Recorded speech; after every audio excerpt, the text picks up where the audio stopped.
questions so far? I mean, conceptual, theoretical questions first, and then we will do the second part. We'll do applications, and you can ask for more questions.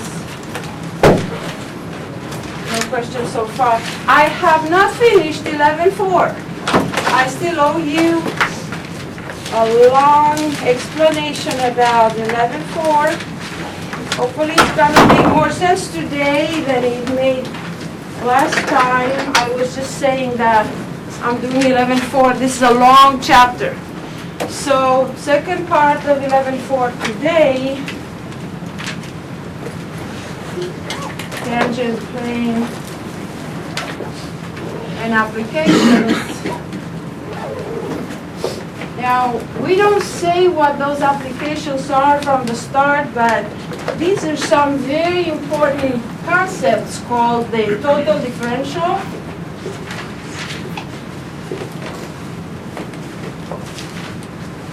and the linear approximation. Linear approximation, I'm just going to abbreviate. Thank you, sir.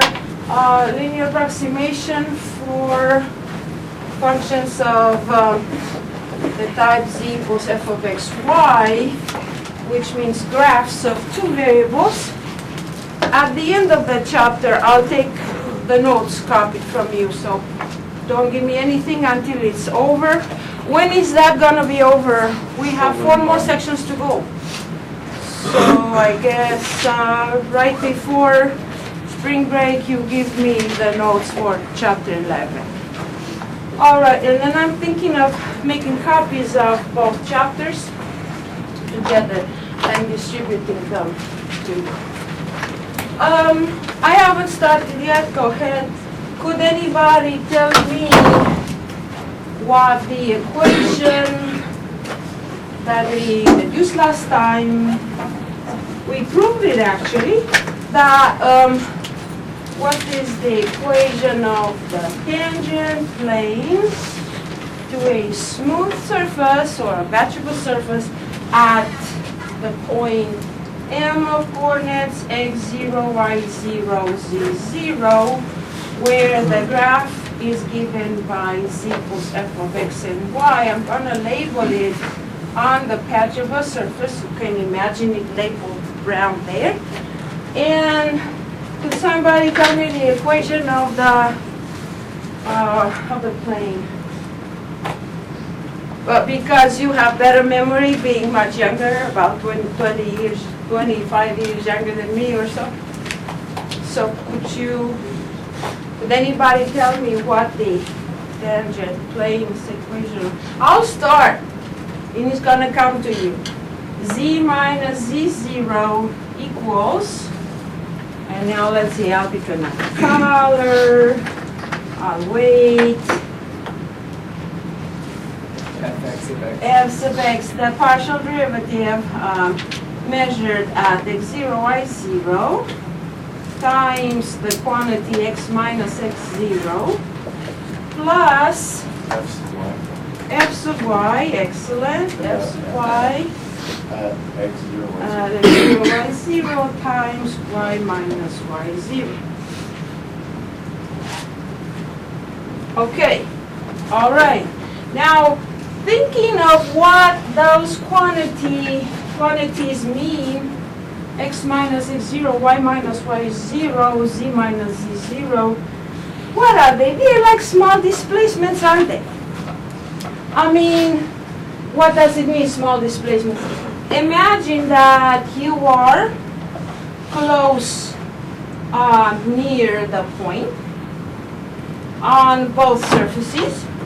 So what is a small neighborhood? What's a typical small neighborhood of a plane portion? It's a disk, right? There are many kinds of neighborhoods, but one of them, let's say, would be this open disk. Okay, I'll draw that. Now, if I have a red point, don't know how to do that, pinpoint somewhere nearby in plane. This is the plane.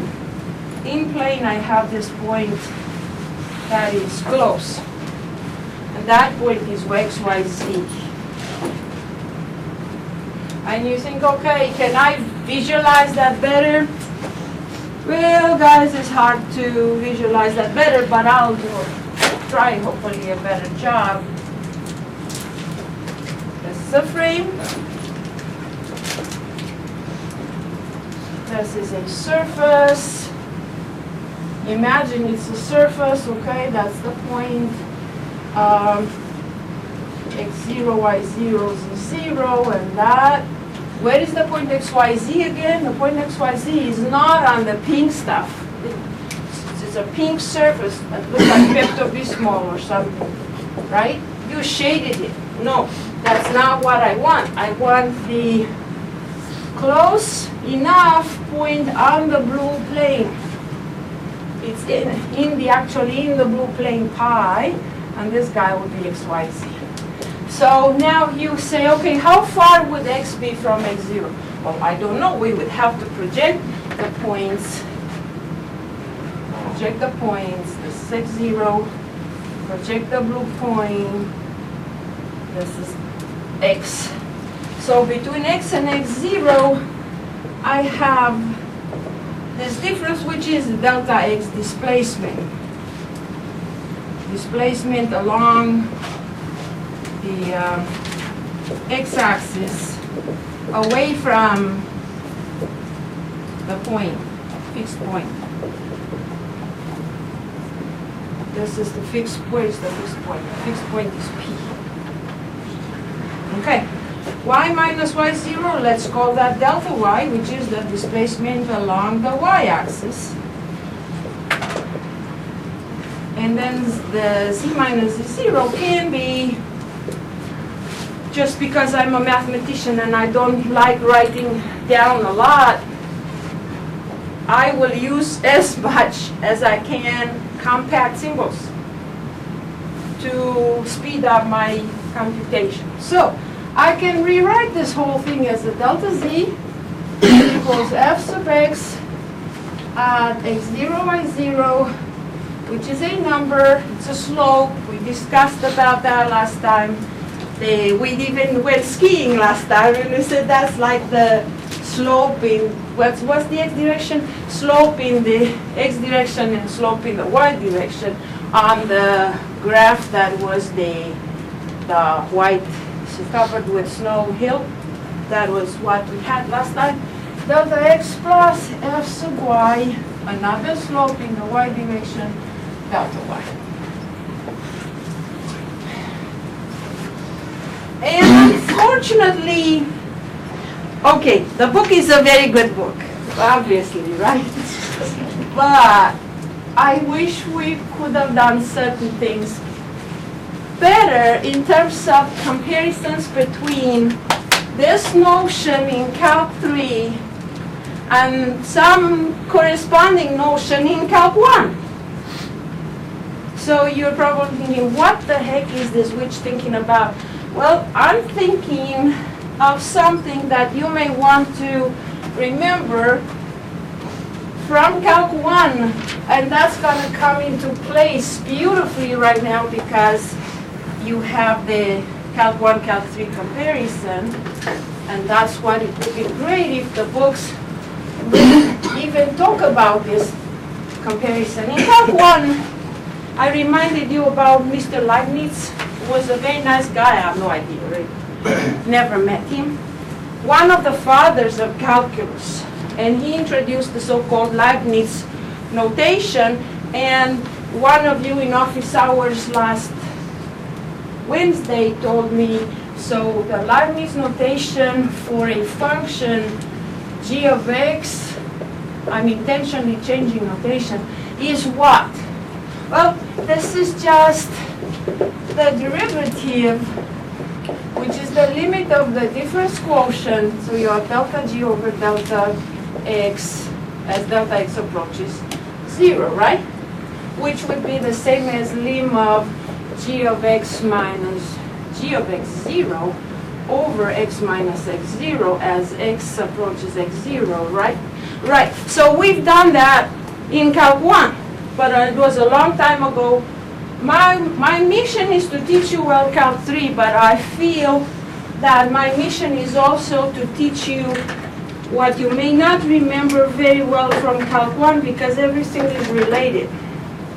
So what was the way we could have written this? Not delta G over delta X equals G prime, no. But it's an approximation of G prime around very small to close, very close to X0. So if you wanted to rewrite this approximation, how would you have rewritten it?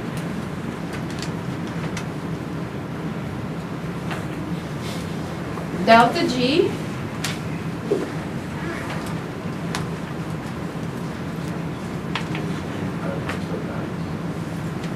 G prime of X0 times delta X. Okay. Now, why this approximation? What if I had put equal? If I had put equal, it would be all nonsense. Why? Well, say Magdalena, if you put equal, it's another object. What object? Okay, let's look at the objects. Let's draw a picture. This is G. This is X0. This is G of X. What's G prime? G prime is, thank God, is the slope of G prime X0 over here. So if I want to write the line is exactly this. The red object is the line. So what is the red object again? It's y minus y0 over x minus x0 equals m, which is G prime of x0. M is the slope. That's the point slope formula, thank you very much. So the red object is this. This is the line. The tension is not the same.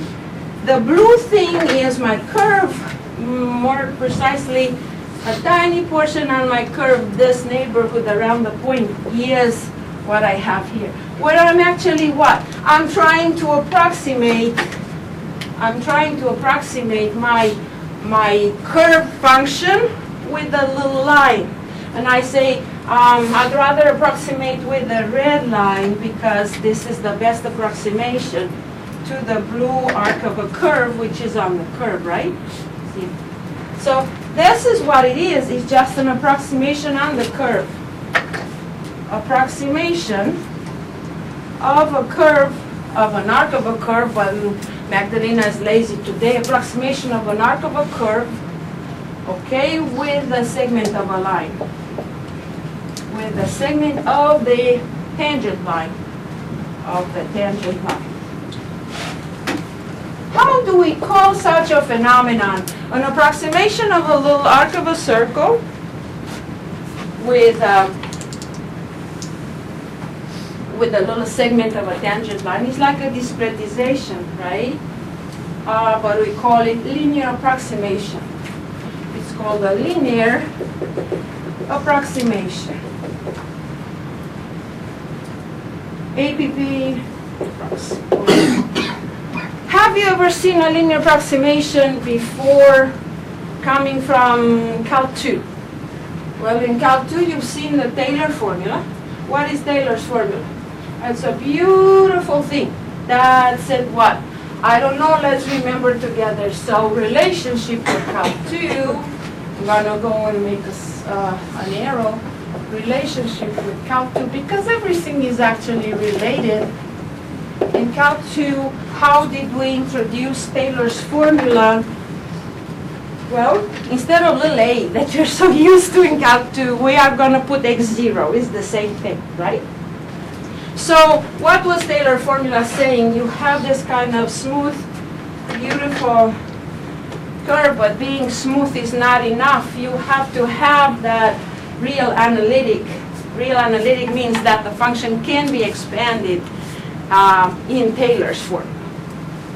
So what does it mean? It means that we have f of x minus f of x0 equals, or g. Do you want f? It doesn't matter. F prime of x0 times x minus x0 plus something that I'm going to put. This is O. It's a small quantity that's maybe not so small, but I declare it to be negligible. And to declare it to be negligible, I have to make a face, a smiley face and eyes, meaning that it's okay to neglect the second order term, the third order term. So what happens, that little h, when I square it, say the heck with it, it's going to be very small. Like if h is 0.1 and then h squared will be 0.0001, and I have a certain range of error that I allow, a threshold, I say that's negligible. If h squared, then h cubed, and h to the fourth are negligible, then I'm fine. If I take only this part, that's the linear approximation. And that's exactly what I wrote here with little g instead of f. The only difference is this is little f and this is little g, but it's the same exact formula, linear approximation. Do you guys remember the next terms of the Taylor's formula? F double prime. F double? Delta x over. So f double prime at x0 over 1 factorial. 2 factorial. This was 1 factorial. This was over 1 factorial. When I don't write it because it's 1. Right. So here I would have f double prime of blah blah blah over what did you say, 2 factorial times x minus x0 squared plus the cubic term of the quadratic, this is the quadratic term that I neglect, right? So that was Taylor's formula. Do we mention anything about it now? We should, but practically the authors of the book thought, well, everything is in the book, you can go back and forth. It's not like that unless somebody opens your eyes. For example, I didn't see that when I was 21.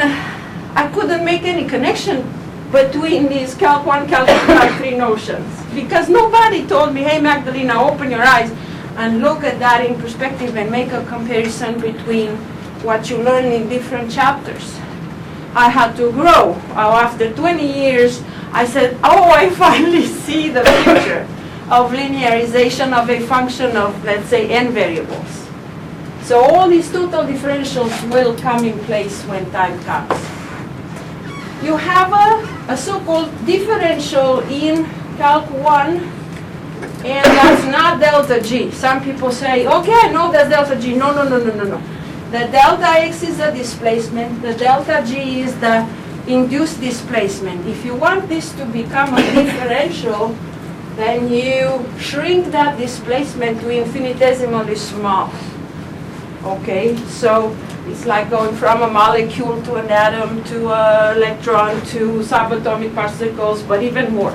Something infinitesimally small. So what do? We shrink delta x into dx, which is infinitesimally small. It's like the notion of God, but microscopically, or like microbiology compared to the universe, okay? So dx is multiplied by g prime of x0, and instead of delta g, I'm going to have a so-called dg, and that's a form. In mathematics, this is called a form or a one form, and it's a special kind of object. Okay? So Mr. Leibniz was very smart. He said, but I can rewrite this form like dg dx equals g prime. So if you ever forget about this form, which is called differential form, remember Mr. Leibniz, he taught you how to write the derivative in two different ways, dg dx or g prime. What you do is just formally multiply g prime by dx and you get dg. Say it again, Magdalena, multiply g prime by dx and you get dg. And that's your so-called differential. Now, why do we say total differential? Total differential, my God, like complete differentiation. In 11.4, we deal with functions of two variables. So can we say differentials? It's a little bit like a differential with respect to what variable? If you say with respect to all the variables, then you have to be thinking to be smart and create this new object.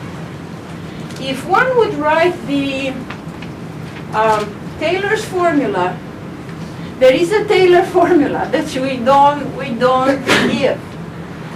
Okay, now you guys are looking at me with excitement. For 1 point extra credit, on the internet, find Taylor's formula for n variables, functions of n variables, or at least 2 variables, which was gonna look like z minus z0 equals f sub x at the point x0, y0 times x minus x0 plus f sub y at x0, y0 times x minus x0 plus second order terms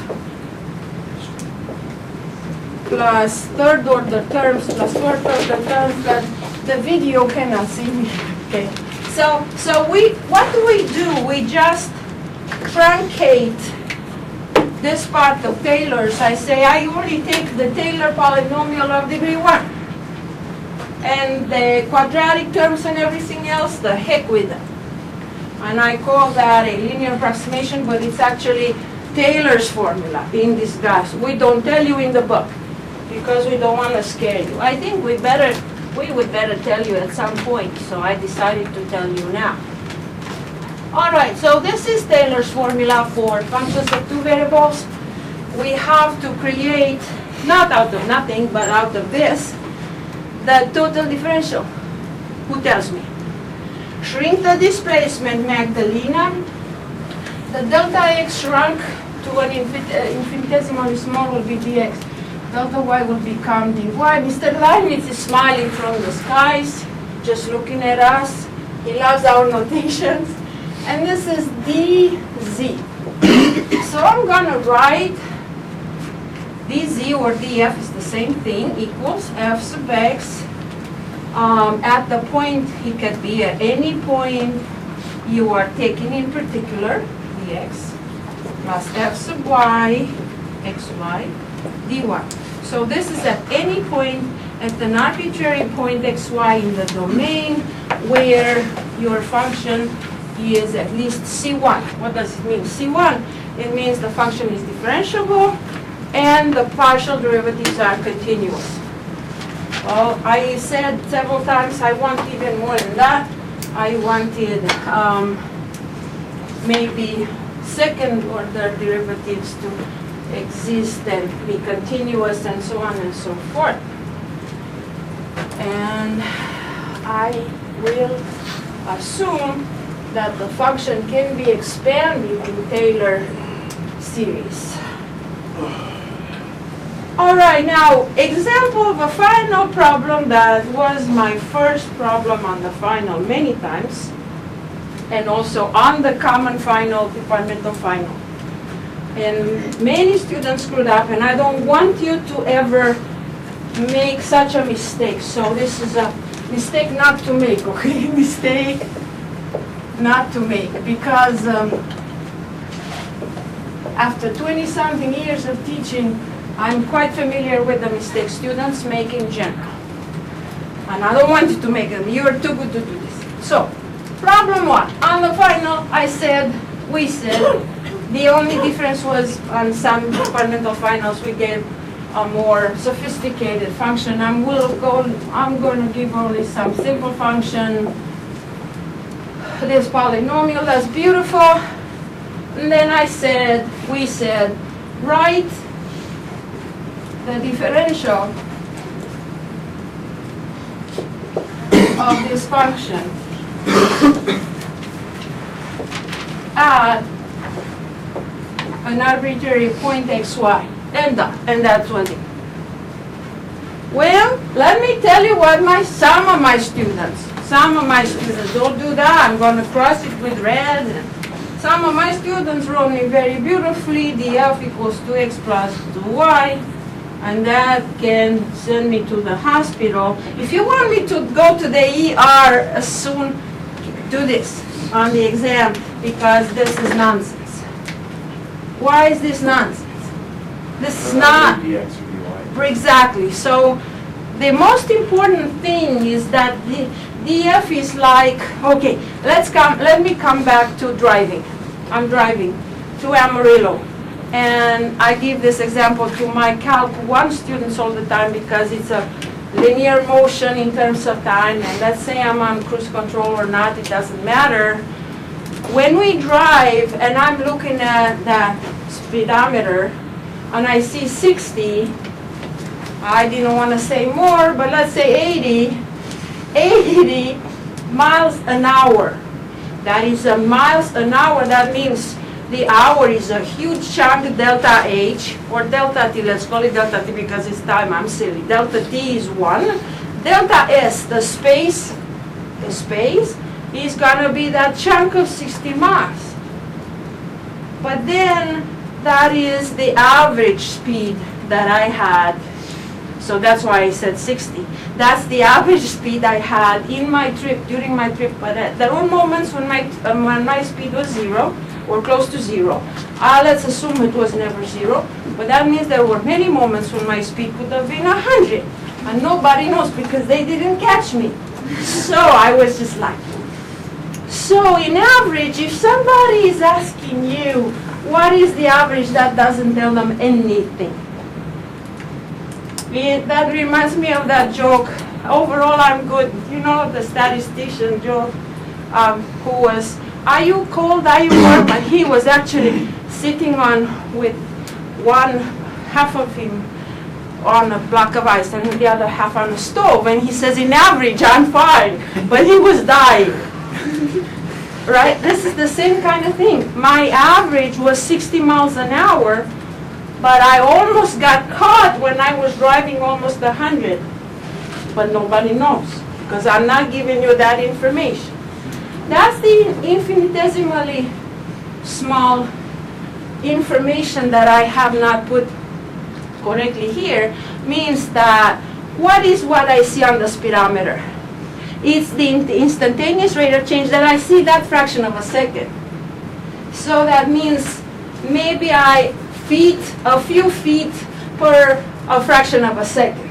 It means how many feet did I travel in that fraction of a second? And if that fraction of a second is very tiny, that I cannot even express it properly, that's what I'm going to have. df equals f prime dx.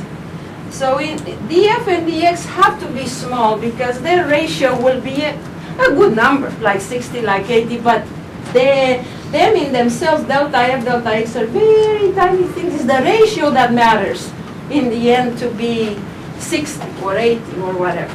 So I have 2x dx plus 2y dy. Never say that the differential, which is something infinitesimally small, is equal to this scalar function that it doesn't even make any sense. Don't do that because you get 0 points. And then we argue, and I don't want you to get 0 points on this problem, right?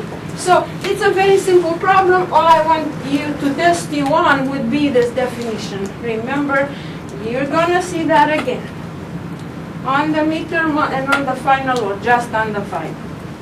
Any questions about that? All right. So I want to give you the following homework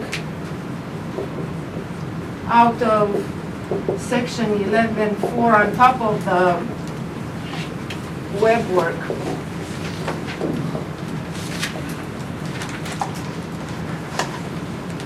Read all the solved examples.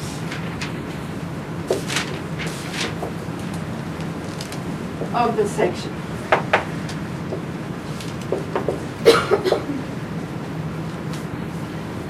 Okay, so for example, somebody tells you I have to apply this knowing that I have an error of measurement of some sort in the x direction and an error of measurement of some sort in the y direction. There are 2 or 3 examples like that. They will give you all this data including the error measurement for delta x would be 0.1. Don't confuse that 0.1 with dx. Dx is not a quantity. Dx is something like a microcosmic thing. It's like like infinity, a small infinity. Okay, infinitesimally small. So saying that dx would be 0.1 doesn't make any sense. But delta x being 0.1 makes sense. Delta y being 0.3 makes sense. And they ask you to plug it in and find the general difference. For example, where could that happen? And you see examples in the book. Somebody measures something, an area of a rectangle or a volume of a cube. But when you measure, you make mistakes. You have measurement errors. In the delta x, you have an error of plus minus 0.1. In the y direction, you have the displacement error 0.2 or 0.3, something like that. What is the overall error you are going to make when you measure that function of two variables? That's what you have. So you plug in all those displacements and you come up with a computational problem. Several of you, Wednesday, we discussed in my office, already saw those problems through web work and came to me and I said, how did you know how to plug in those? Well, it's not so hard, it's sort of common sense plus. I looked in the book. And that gave me the idea to remind you to look in the book for those numerical examples. You will have to use your calculator. Okay, so you don't have it with you. We don't use it in the classroom, but it's very easy. All you have to do is use the calculator on those numerical examples and see how it goes. I wanted to show you something more interesting, even more beautiful.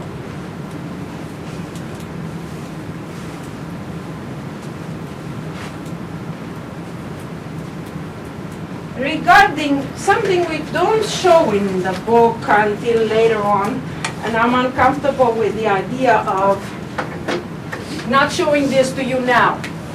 An alternate way,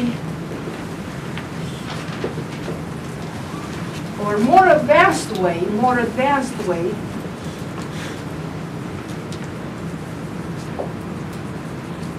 to define the tangent plane, the tangent plane to a surface as at the point P. And I'll draw again. Half of my job is drawing in this class, which I like. I mean, I was having an argument with one of my colleagues who said, I hate when they give me to teach Calculus 3 because I cannot draw. I think that the most beautiful part is that we can represent things visually. And this is just pi, the tangent plane I'm after, and P will be according to 0 y 0 z 0. And what was the label? Oh, the label was, in general, was z equals f of x, y. But more generally, I'll say this time, Russ, more generally, what if you have, what if you have f of x, y, z equals c for that surface? Let's call it, maybe it's f of x, y, z equals c. And somebody even said, can you have a parametrization? And this is where I wanted to go. Can we ever give, Brian was the first one who asked me, but then there were 3 more of you who have restless minds, bless you, because that's the essence of being active here. We don't lose our connections. We lose neurons anyway, but we don't lose our connections if we think and anticipate things and try to relate concepts. So if you don't want to get Alzheimer's, just think about the parametrization. Okay. So can I have a parametrization for a surface? Alrighty, what do you mean? Okay. What if somebody says for a curve, we had r of t, right? Which was what? It was x of ti plus y of tj plus z of tk, and we were so happy, and we were happy because we were traveling in time with respect to the origin, and this was r of t at time t, x of t, y of t. But somebody asked me, Magdalena, can you have such a position vector moving on a surface? Like, look, it's a rigid motion. If you went to the robotics science fair at Texas Tech or something like that, you know about that? Yes, it is. So how do we introduce such a parametrization? We have an origin, of course. An origin is always important. Everybody has an origin. And I take that position vector, and where does it stop? It starts at the origin, and the tip of it is on the surface. And it's gliding on the surface, the tip of it. And that's going to be r. But it's not going to be r of t. It's going to be r of longitude and latitude. Like, imagine that would be the radius coming from the center of the Earth. And it depends on two parameters. One of them would be longitude, latitude. Am I drawing this right? Latitude from the orb, or from latitude 0, I'm at the equator, and then latitude 90 degrees, I'm at the North Pole. In mathematics, we are funny. We say latitude 0, latitude 90, North Pole, latitude negative 90, which is South Pole. All right? And longitude from 0 to 2 pi, meridian 0 to all around, right? Okay. So, r will be not a function of t, but a function of u and v, thank God, because u and v are the latitude and longitude, sort of. So we have x of uv, I plus y of uv, j plus z of uv, k.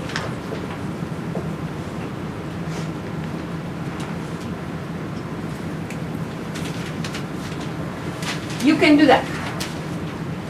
And you say, but can you give us an example? Because this looks so abstract, for God's sake. If you give me the graph, the way you gave it to me before, z equals f of xy, please parameterize this for me. Parameterize it for me, because I'm lost. No, you're not lost. We can do this together. Now, what's the simplest way to parameterize a graph of the type z equals f of xy? Take the xy to be u and v.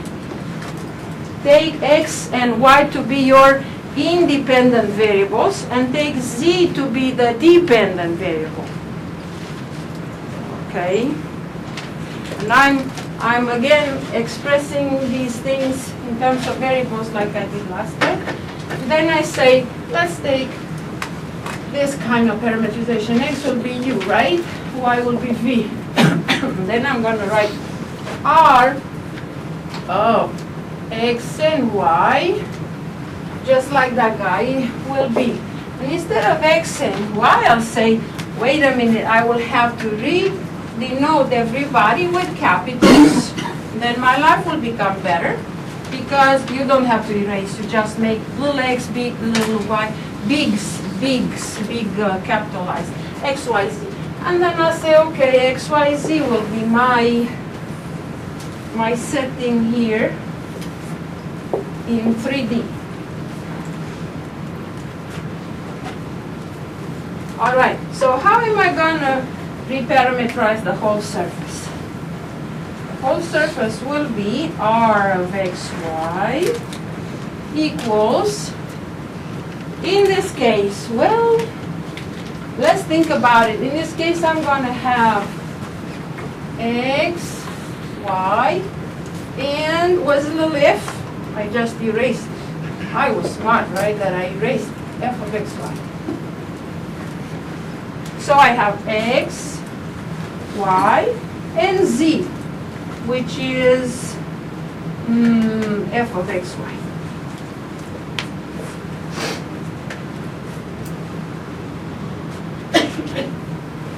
becomes the generic point P of coordinates x, y, f of x, y. So I say, okay, what does it mean? I will project this point, and this is the point when big X becomes little x, when big Y becomes, where is my y-axis? Somebody ate my y-axis. Okay, so when big Y becomes little y is just an instance of big Y. And big Z will take what value? Well, we need to project that. How do you project from a point to the Z-axis? You have to take the parallel from the point to the horizontal plane until you hit that, or the whole plane parallel to the floor through the point P. And what do I get here? Not Z0, but little z equals f of xy, which is an instance of the variable big Z. For you programmers, you know that big Z will be a variable and little z will be just a value of that. Okay, so I parameterize my graph in a more general way, general parameterization for a graph.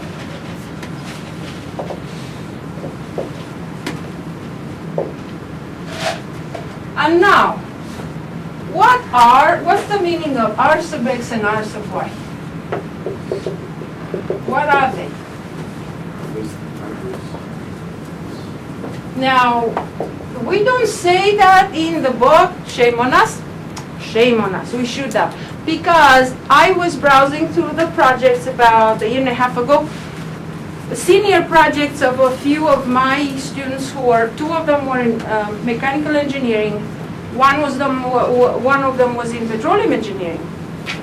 And he actually showed me that they were doing this. They were taking vectors that depend on parameters. This is a vector in R3, and differentiated them with respect to those parameters. And I was thinking, okay, did we do the partial derivatives at r sub x, r sub y? Not so much. But now I want to do it because I think that prepares you better as engineers. So, what is r sub x and what is r sub y? And you say, well, okay, Magdalena, I think I know how to do that in my sleep, right? If you want me to do that theoretically from this formula, but on the picture, I really don't know what it is. So I'm asking you what I'm going to have in terms of r sub x and r sub y. They will be vectors. This should be a vector as well, right? And for me, vector triple means the identification between the three coordinates and the physical vector. So this is the physical vector. Go ahead and write. X prime with respect to x is 1. Y prime with respect to x is 0. The third fellow prime with respect to x is just whatever this little f is none of my business. It's a smooth function, f sub x. Right? Good. What is the second vector? 0, 1 f sub y. Now, are they slopes? No, these are slopes. That's a slope, and that's a slope. And we learned about those in 11.3, and we understood that those are our ski slopes. They were in the direction of x and the direction of y, the slopes of the tangents to the coordinate lines.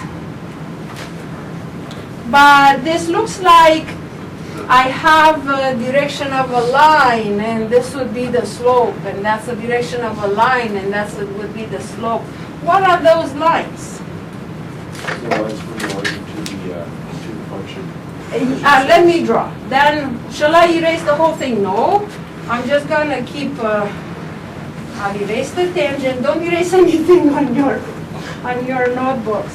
So this is the point P. It's still there. This is the surface. It's still there. So my surface will be x, slices of x. X constant are coming towards you. They are these walls like that. Like this, yes? It's like the CT scan. I hate that. When they slice up your your body. Take pictures of the slices of your body. That's the same kind of thing. So x0, x0, x0, x0. I'm going to cut the side planes and I get x equals x0. And in the other direction I cut and I get, what do I get?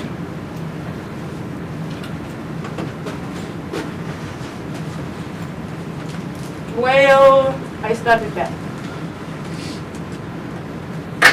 Red Magdalena, this is, what is this pink? It's not Valentine's Day anymore. Y equals, what is it?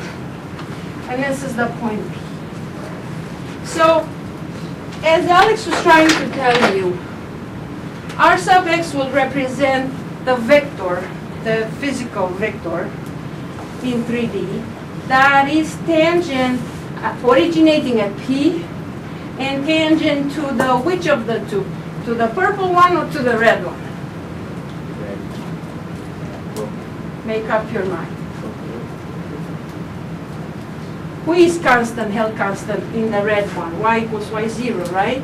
So this depends on x. So this has R sub x free to move with respect to the, this is the velocity with respect to the variable x. And the other one, the blue one, x equals x0 means x0 is held fixed and y is the variable. So I have to do R sub y, and what am I going to get? I'm going to get the blue vector. What's the property of the blue vector? It's tangent to the purple line. So R sub y has to be tangent to the curve x0, y, f of x0 and y. This is the curve. And R sub x is tangent to which curve? Who's telling me which curve? X comma y0, which is a constant, comma f of x and y0. So that's a curve that depends only on y. Y is the time in this case. And that's the curve that depends only on x. X is the time in this case. R sub x and R sub y are the tangent vectors. What's magic about them? If I shake this triangle between them, that will be the tangent plane. Tangent plane. And I make a smile because I discovered the tangent plane in a different way than we did it last time. So the tangent plane represents the plane of the vectors R sub x and R sub y. The tangent plane represents the plane given by vectors R sub x and R sub y with the condition, with what conditions? It's a conditional. R sub x and R sub y shouldn't be 0. R sub x different from 0, R sub y different from 0, and R sub x and R sub y are not collinear. What's going to happen if they are collinear? Well, they are going to collapse. They are not going to determine a plane, so there will be no tangent plane. So they have to be linearly independent. If for the people who are taking now linear algebra, I'm saying. So we have no other choice. We have to assume that these vectors called partial velocities, by the way, partial velocities for the motion along across a surface. Okay, these are the partial velocities or partial velocity vectors. Partial velocity vectors have to determine a plane, so I have to assume that they are non-zero, they never become 0, and they are not collinear. If they are collinear, life is over for me. Okay? So I have to assume that I throw away all the points where the velocities stop, the velocities become 0, and all the points where, those are singularity points, where my velocity vectors are 0. When I would draw, have you ever study design, any kind of experimental design, like how do you design a car, the coordinate lines on a car. I'm just dreaming. You have a car, beautiful car, and then you have,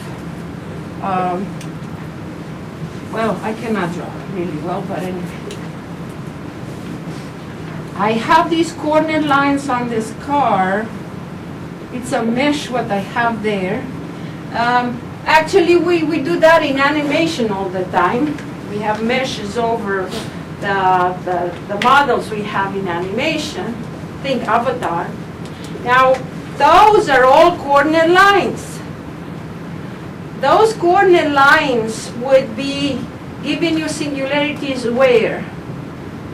For example, if you take a body in a mesh like that in a net, in like a fish net, and you pull from the fish net this, all the lines, coordinate lines will come together.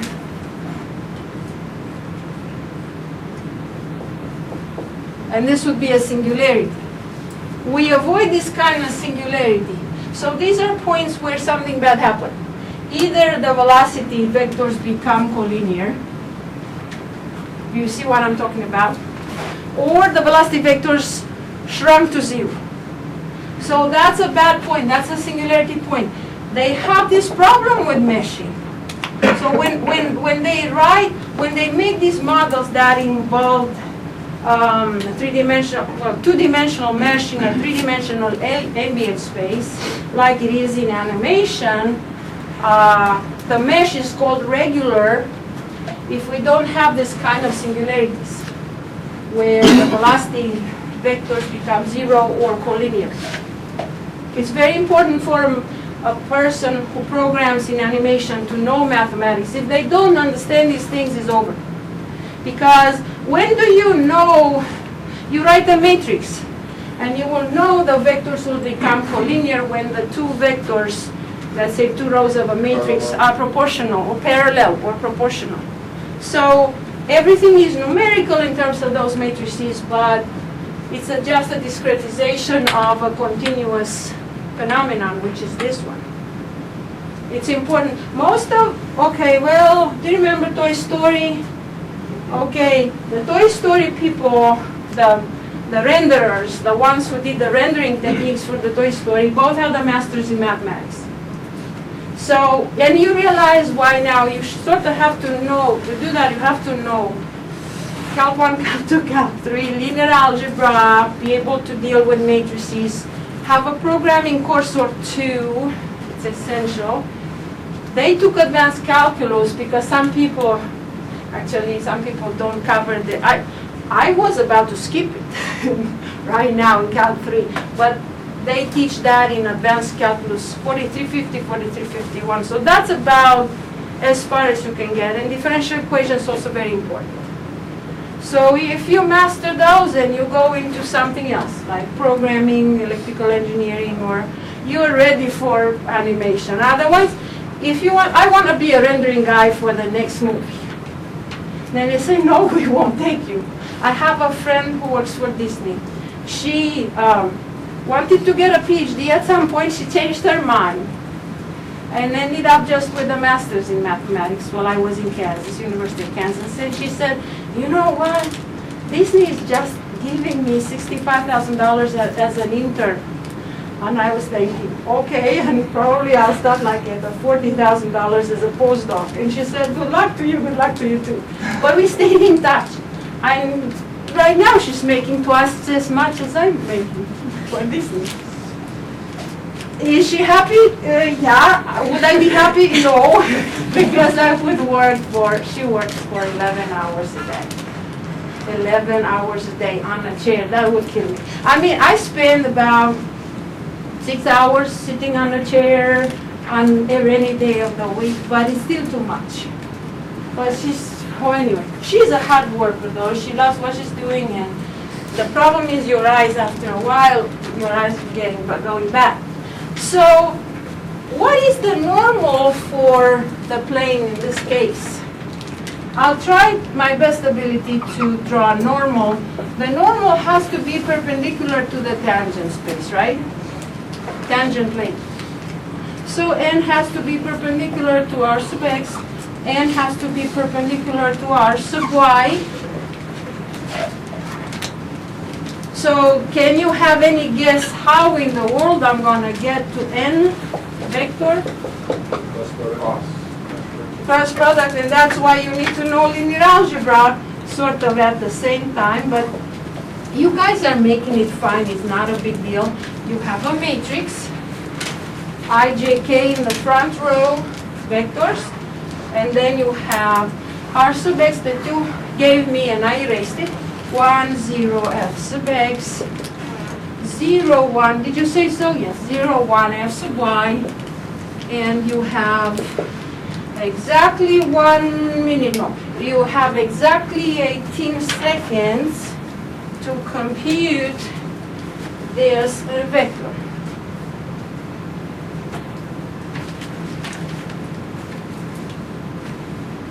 That's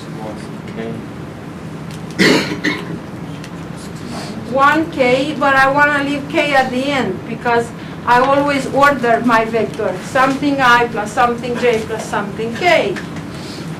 1k Minus, am I right? Minus f sub f x of x plus k. times I. For j, do I have to change sign? Yeah, Minus because x 1 plus sub 2 y. is odd. So I go minus 1. I'm doing it slowly. You're not going to make fun of me. I'm going to make fun of me. Okay. Minus 1 times Did you forget f1? f sub y. I go like that. F sub y times j plus k.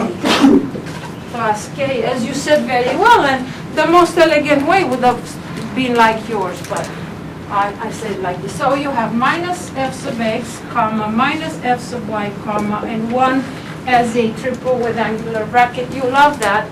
I don't. I like it, the parentheses references. Equals n, but n is non-unitary, but I don't care. Why don't I care? I can write the tangent plane very well without that n being unitary, right? It doesn't matter in the end. This will be my ABC.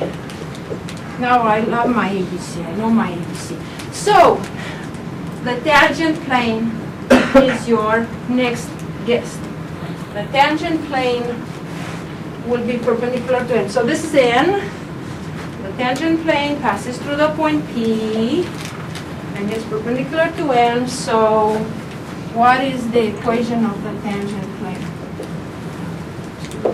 You want scalar A equation? times x minus x0. Very good. That's exactly what I want.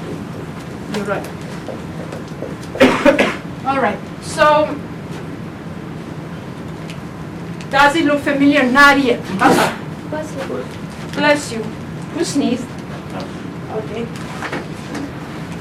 Am I almost done? Well, I am almost done. I have to go backwards, and I'll put whatever I get, I'll put it big here in a big formula on top. I'm gonna say, oh my God, no, that's not what I'm gonna say. I'm gonna say minus f sub x at my point P. That is A, right?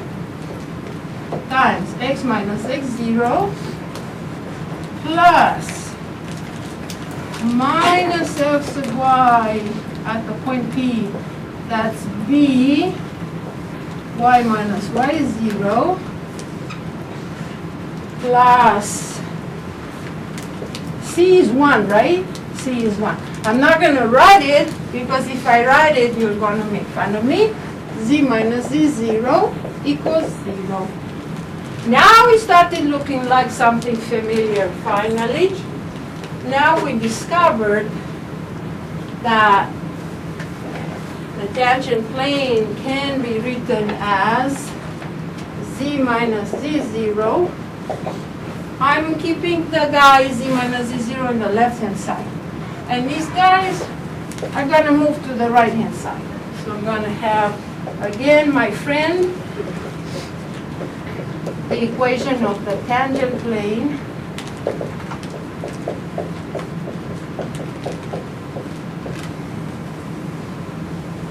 for the graph z equals f of x, y.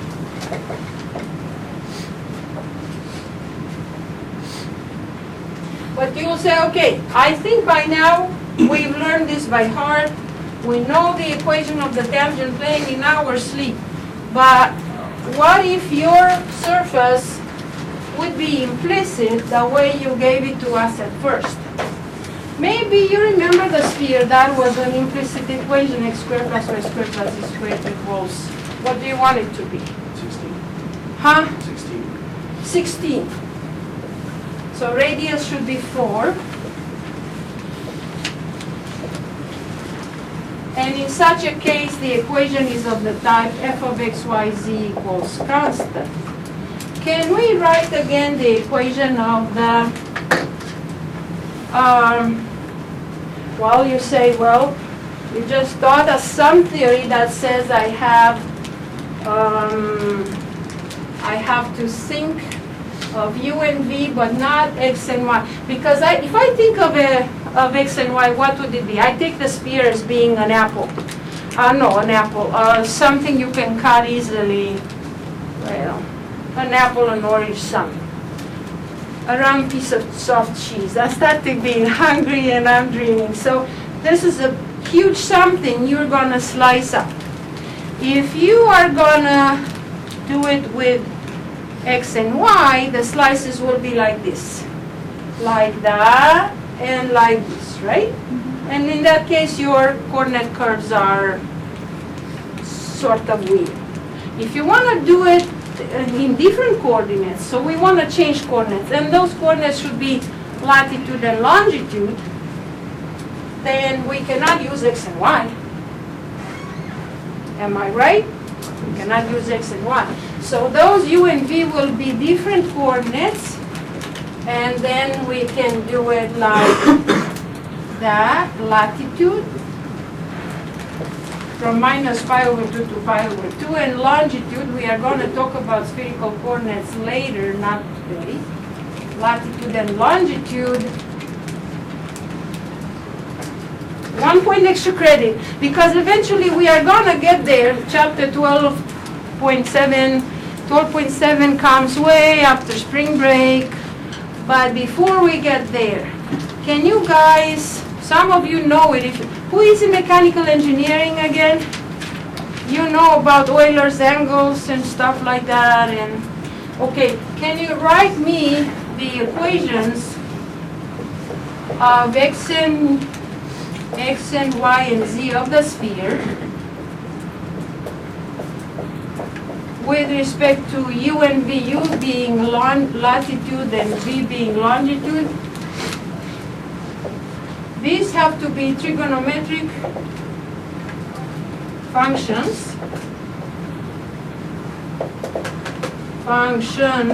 in terms of u and v, where u is latitude, v is longitude. 1 point extra credit until a week from today. How about that? So, u and v are latitude and longitude, and express the x, y, z point in the ambient space, Euclidean 3 space on the sphere.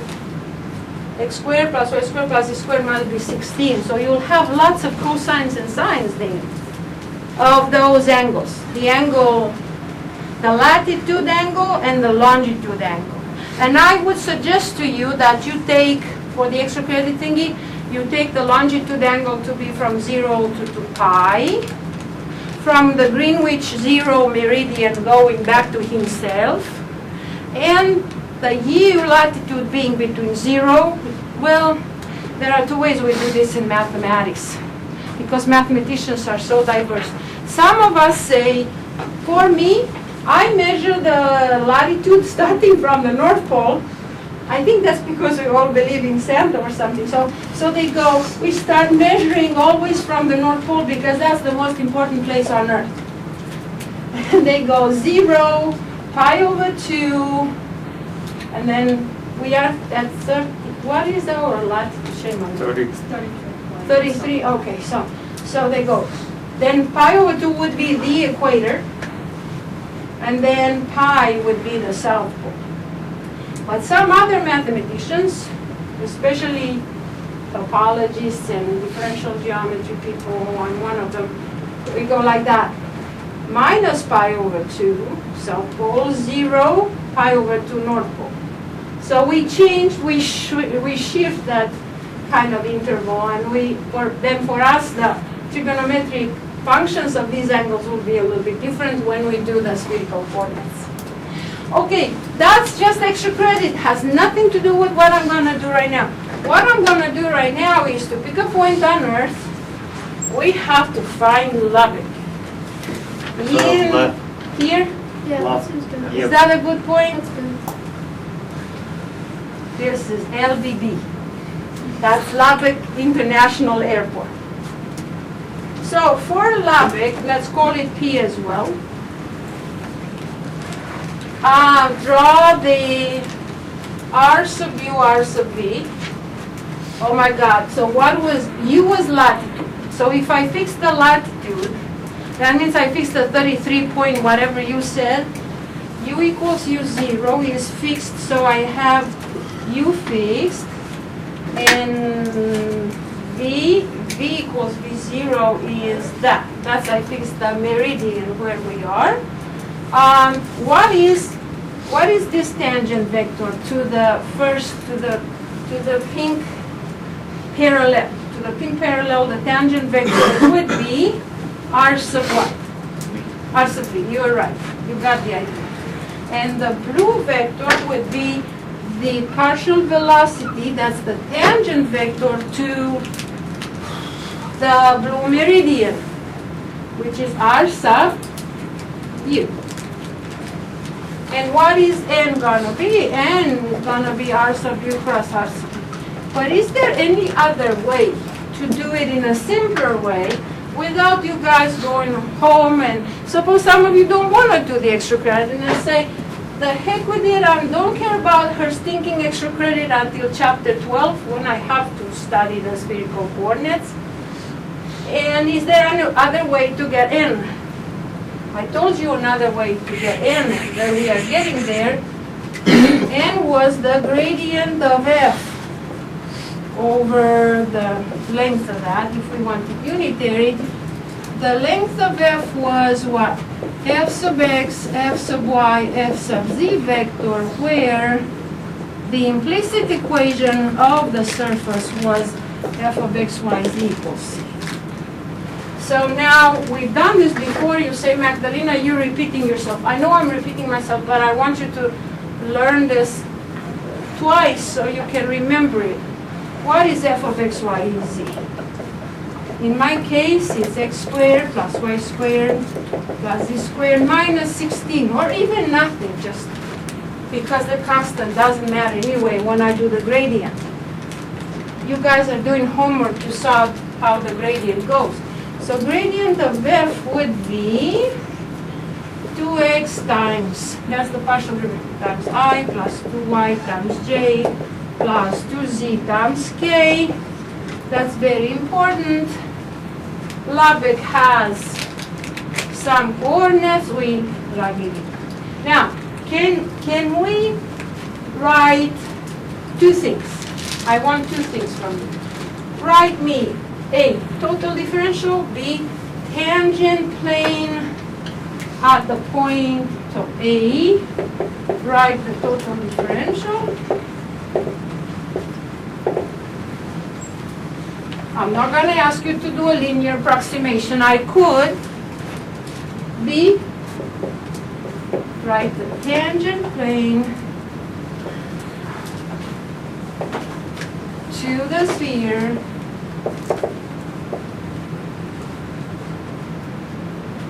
at the point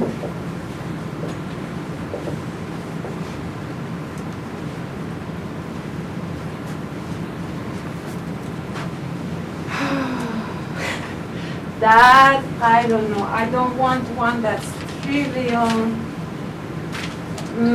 Let's take this 0, square root of A, and square root of A. I just have to make sure that I don't come with some nonsensical point that's not going to be on this field. This will be because I plugged it in my mind. I get 8 plus 8 is 16 last time I checked. Right? So after we do this, we take a break. Suppose that this is a problem on your midterm, or on your final, or on your homework, or on somebody you tutor for a lot of money. You ask them $25 an hour for me to work that problem. That's good. I mean, it's a class that you're taking for your general requirement because your school wants you to take Calc 3. But it gives you, and I know from experience, some of my students came back to me and said, after I took Calc 3, I understood it so well that I was able to tutor Calc 1, Calc 2, Calc 3, so I got a double job. Several hours with the tutoring center math department and several hours at the PASS center. You know what I'm talking about? So I've had students who did well and ended up liking this and said, I can tutor this in my sleep. So, and also private tutoring is always a possibility. Okay, write total differential. df equals, and now I'll say at any point. So I don't care what the value will be. I didn't say at what points. It means in general. What is that? You tell me. You know that by now. 2x times what? Now, you learned your lesson, you're never going to make mistakes. dy plus 2z dz, that is very good. That's the total differential. Now, what is the equation of the tangent plane? It's not going to be that, because I'm not considering a graph. I'm considering an implicitly given surface. By this implicit equation, f of xyz equals c, your friend. So what was in that case the equation of the plane written as? Yeah, you guys are smart. I mean, you are fast. Let's do it in general. F sub x, we did that last time a little bit, times, do you guys remember? X minus x0, and this is at the point, plus a big F sub y at the point times y minus y0 plus big F sub z at the point z minus z0. This is just review equals 0. Stop. Where do these guys come from? From the gradient. From the gradient, which are the ABC. Now I know my ABC is from the normal. My ABC is from the normal. So, in this case, I don't want to erase this beautiful picture. The last thing I have to do before the break is, you said 0. I'm a lazy person by definition. Can you tell me why you said 0 times? Oh, because the x value is... You said 2x, plug in x equals 0 from your point, Magdalena, so you don't have to write down everything. But I'm going to write down 0 times x minus 0 plus, what's next for me? 2 square root 8. 2y to root 8. Is root 8 beautiful? It looks like heck. At the end, I'm going to brush it up a little bit. This is the partial f sub y at p times y minus, who is y0? Root 8. Do I like it? I hate it, but it doesn't matter because I'm going to simplify. Plus, again, to root 8, thank you. This is my c guy. Times z minus root 8 equals 0. I picked another example from the one from the book because you were going to read the book anyway. I'm going to erase that, and I'm going to brush this up because it looks horrible to me. Thank God this goes away. So the plane will simply be a combination of y and z and a constant.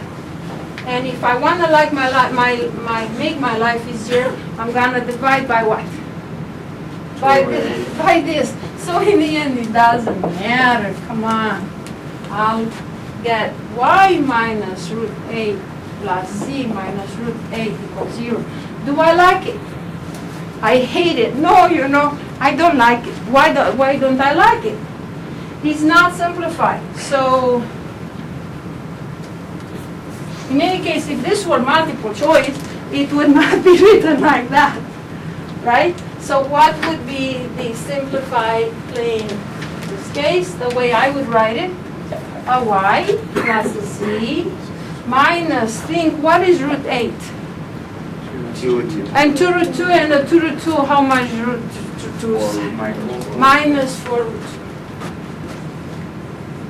2. And this is how you are expected to leave this answer boxed.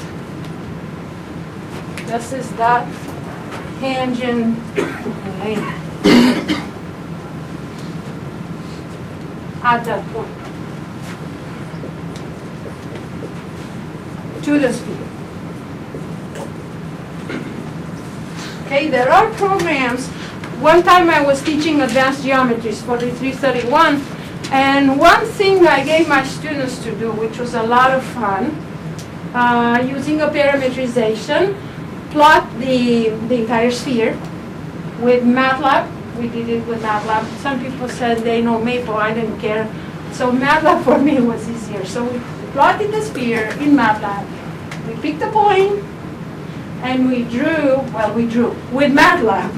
We drew the tangent plane that was tangent to the sphere at that point, and they liked it. It was, you know what this class is if you're math majors, you take it, it's called advanced geometries. Mainly it's theoretical. It teaches you Euclidean axioms and stuff, and then some non-Euclidean geometries. But I thought that I would do it into an honors class. And I put 1/3 of that class visualization with MATLAB of geometry. And I think that was what they liked the most, not so much the axiomatic part and the proofs, but the hands-on computation and visualization in the lab. We have this lab 113. We used to have 2 labs, but now we are poor. We only have 1. No, we lost the lab. The undergraduate lab 009 next to you is lost because I used to teach Cal 3 there. That's not why we lost it. We lost it because we put some 20 graduate students there. We have no space. And we have 130 graduate students in mathematics. Where do you put them? You just cram them into cubicles. So they made 20 cubicles here, and they put some, so we lost the lab. It's sad. All right, so that's it for now. We are going to take a short break, and we will continue for 1 more hour, which is mostly application. I'm sort of done with 11.4. I'll jump into 11.5 next time. Take a short break. Thanks for the attendance. Oh, and you did the cardio. Very good. I like that. Yes, ma'am. When it says like, yeah, what's it, what is that? Implicit. Exactly. Okay, implicit is that when you don't have z explicitly written as a function of x. Oh, so That's it's called x x plus plus x x. squared and stuff? Right. When everything else is in one side, and here you have 0. Yeah, I mean, Therefore, hey, x, just y, be next and to z. you. That's implicit. Okay. So explicit means one of the coordinates is explicit function of the other. Okay. Okay, thank you.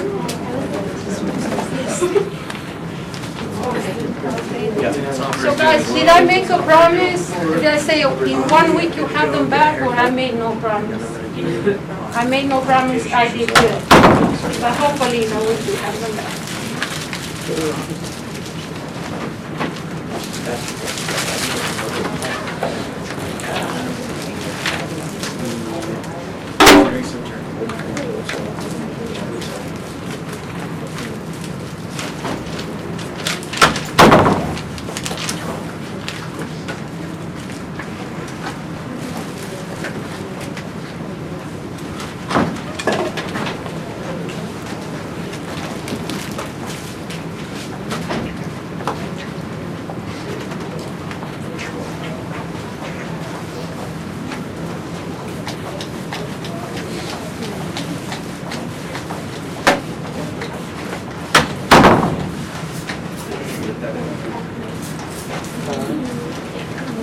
homework give you a lot of headaches, troubles, or anything, or not? Not so much.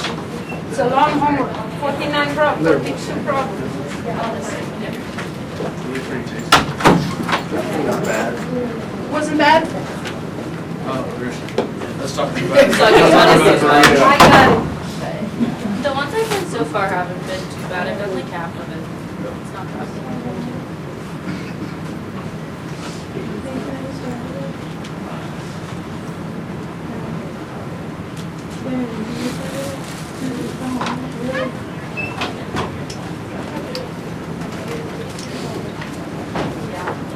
That's why they have a different radar system in overseas when you drive from one to another point. They have the calculated time. Yeah. It has that difference. If you earlier than that you're supposed to be, then they'll give you a ticket. You say yes. Yeah. They have in the beginning Yeah, when well- they enter the city and you leave the other point of the city. Uh-huh.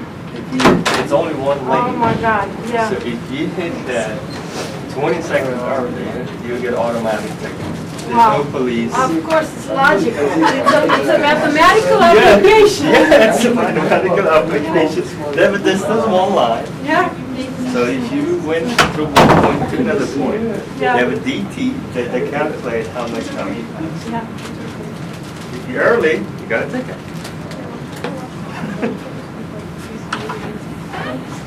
You're gonna drive 100 miles like in Texas, so.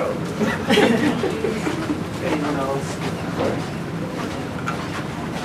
Should.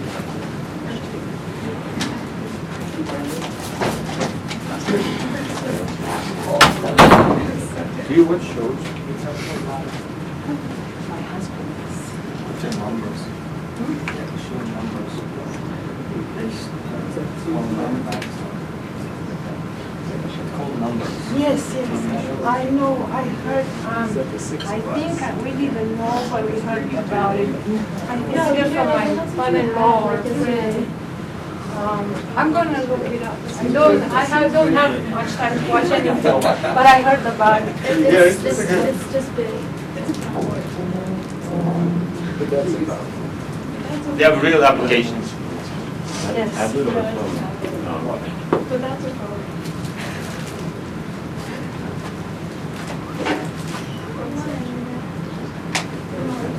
Oh,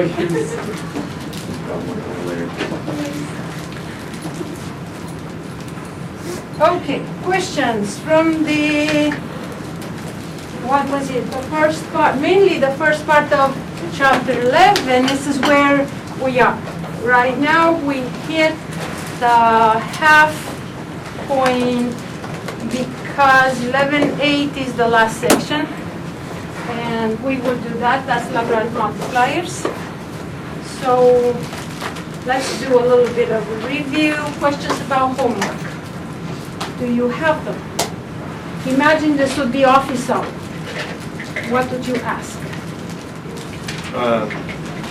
I know it's a stupid question, but my visualization is not coming along. The question 3 about the sphere, passing the plane and passing the line. So you have a 3, 5, and 4, x, y, and z, and you have a radius of 5. Is it passing the x, y plane? Is it passing the z and x plane? And is it passing the other plane? So, say it again. So you have 3 and 4 and 5. X minus, yes. What are the coordinates?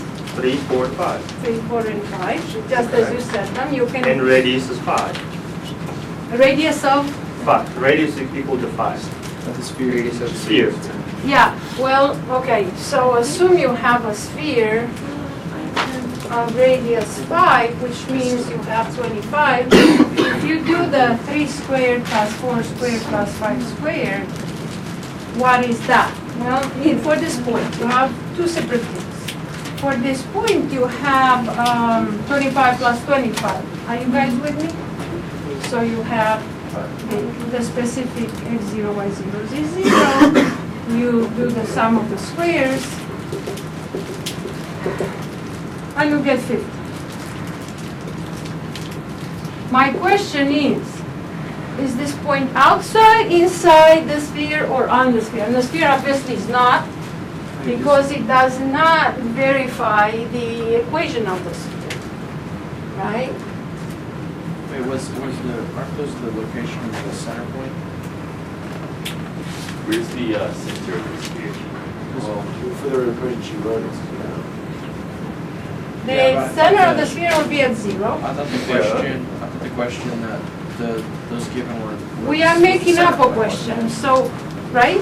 So practically, I am making up a question. Oh, okay. So I'm saying if you have a sphere of radius 5, and somebody gives you this point of coordinates 3, 4, and 5, where is the point? Is it inside the sphere, outside the sphere, or on the sphere? On the sphere it cannot be because it doesn't verify the sphere.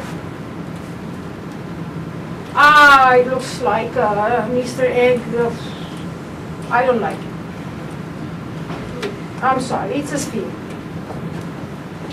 So a point on a sphere that will have, that's a hint, a point on a sphere that will have coordinates 3 and 4 would be exactly 3, 4, and 0.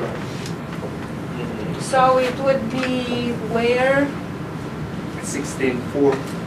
3 squared plus 4 squared is 5 squared, right? So those are Pythagorean numbers. That's the beauty of them. 1, 2, well, I'm trying to draw well. Right, this is the point A. You go up. How many? You shift by a 5. So are you inside or outside? Outside. Yeah.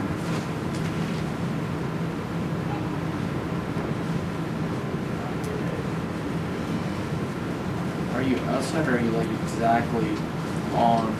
Oh, Out. sorry. I You go. thought you were saying point A. Point A is like exactly. You are on the outside. equator, and from the equator of the Earth, you Go are up going 5 parallel and to you're the z-axis, outside. and you stay outside. Okay. But the question is more subtle than that. This is pretty, you figure it out. 0.5 extra credit that we don't have. I wish we had, maybe we'll find some time. When we rewrite the book, maybe we should do that. So express the points outside the sphere, inside the sphere,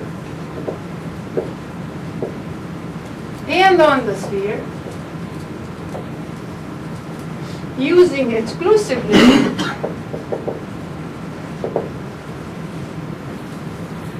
equalities and inequalities.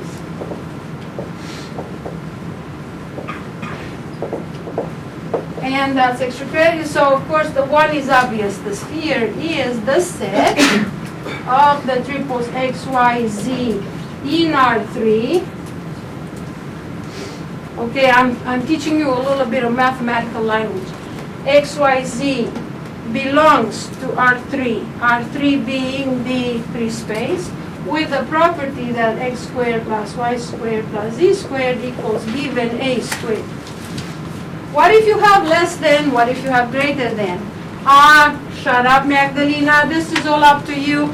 You will figure out how the points on the outside and the points on the inside are characterized.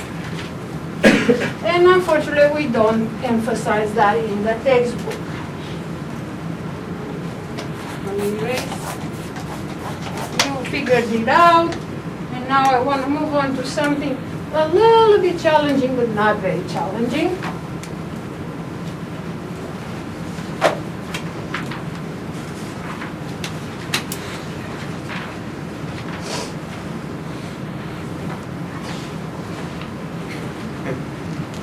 Professor Mike, can you write the last requirement where you put the x, y, and z? The last requirement on the extra credit.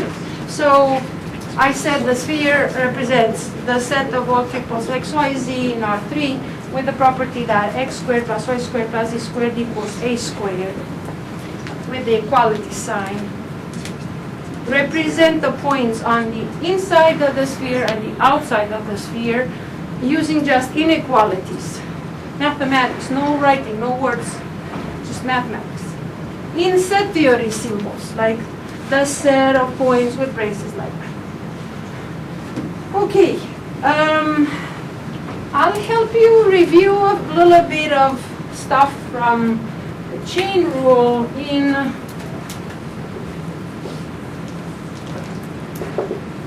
chapter, I don't know guys, it was a long time ago. Shame on me, chapter 3 Calc 1 versus chain rule rules in chapter 5 Calc 3. This is a little bit of a warm-up. I don't want to repeat Calc 1 again next time when we meet on Thursday, bless you. The bless you was out of the context. What was the chain rule? We did compositions of functions, and we had a diagram that we don't show you, but we should. There is practically a function that comes from a set A to a set B to a set C. These are the sets, and we have G and an F. And we have G of F of T. T is your favorite letter here. How do you do the derivative with respect to T of G composed with F? I asked the same question to my Calc 1 and Calc 2 students, and they really had a hard time expressing themselves, expressing the chain rule. And when I gave them an example, they said, oh, I know how to do it on the example. I just don't know how to do it on I like them numbers, but I don't like them letters. So how do we do it in an example? I chose natural log, which is defined everywhere. So how do you do d dt of this animal? It's an animal. CT over T squared. First, so the idea is you go from the outside to the inside one at a time. My students know that. You prime the function, the outer function. The last one you apply to the function inside. And you prime that with respect to the argument. This is called the argument in that case. So you go, derivative of natural log is 1 over what? The argument.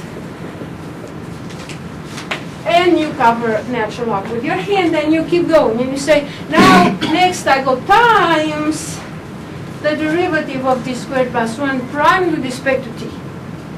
So I go times 2t. And that's what we have.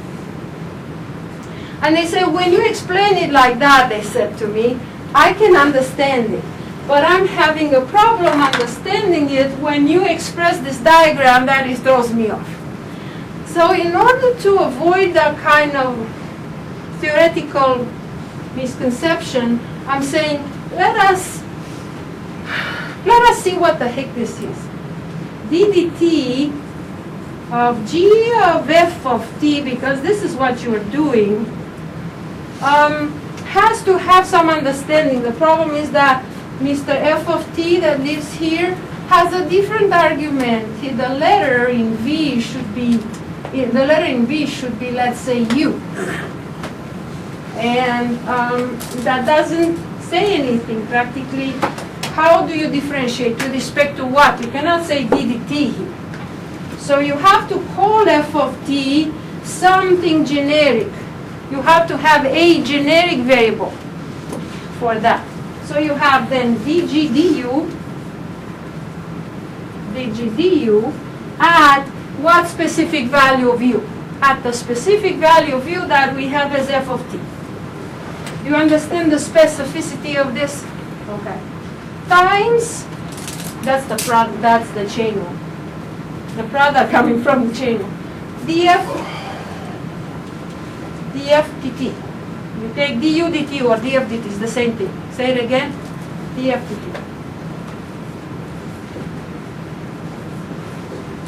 And a student asked me, what if I put du dt? Would it be wrong? No, as long as you understand that u is A something as the image of this t. You know what he liked? He liked the fact that he said, you know what I like about that? I like that I can imagine that these are two cowboys. I told the same thing to my son. He was so excited. Not about that, but about these two cowboys. Of course, he is 10. These are the cowboys. They are across, one is on top of the building there, shooting at this guy who's here across the street on the bottom. So they are annihilating each other. They shoot and they die. And they die and you're left with 1/3. The same idea is that actually these guys do not simplify. DU and DU, they are not cowboys who shoot at each other at the same time and both die at the same time, and it's not so romantic. But the idea of remembering this formula is the same. Because practically, if you were to annihilate the two cowboys and put your hands on them so you don't see them anymore, DU dt, you would have to remember, oh, so that was the derivative with respect to t that I initially have of the guy on top, which was g of f of t, the composed function. So if you view g of f of t as the composed function, who is that? The composition g composed with f of t is the function g of f of t. This is the function that you want to differentiate with respect to time t. This is this prime with respect to t. It's like you would be killing, they would be killing each other and you're done. And I like this idea, and I said, yeah, I should tell that to my students and to my son. And of course my son started jumping around and said that he understands multiplication of fractions better now. They don't learn about simplification. I don't know how they teach these kids. Practically, really, I don't know. I mean, it became so complicated, it's as if mathematics is the same. It hasn't changed. It's the people who make the rules on how to teach it that change. So he simply doesn't see that this simplifies. And when I tell him simplifies, he said, what is simplify? What's this word simplify? My teacher doesn't use it. So I feel like sometimes I want to shoot myself. Okay. But he went over that and he understood about the idea of simplification, decomposing something on top and the bottom, finding the common factors up and down, crossing them out and so on. And so now he knows what it means. But I mean, imagine going to college without having the terminology. You come to college, you were good in school and you've never learned of simplification, and then comes somebody like me and tells you simplification, you go say, she's a foreigner, she has a language barrier, that is that kind of word. She has that I've never heard before. So I wish the people who really rewrite the curriculum for K-12 would be a little bit more respectful of the history. Imagine that I would teach calculus without ever telling you anything about Leibniz, who on Leibniz he doesn't exist, or Euler, or one of these fathers. They are the ones who created these notations, and if we never tell you about them, that, I guess, wherever they are, it's an injustice that we are doing. All right, chain rule in chapter 5 of Calc 3. Well, this is a little bit more complicated, but I'm going to teach it to you because I like it. Imagine that you have z equals x squared plus y squared. And that is, what is that? It's an example of a graph. And I just taught you what a graph is. But imagine that x, y follow a curve. Parameterized with respect to time.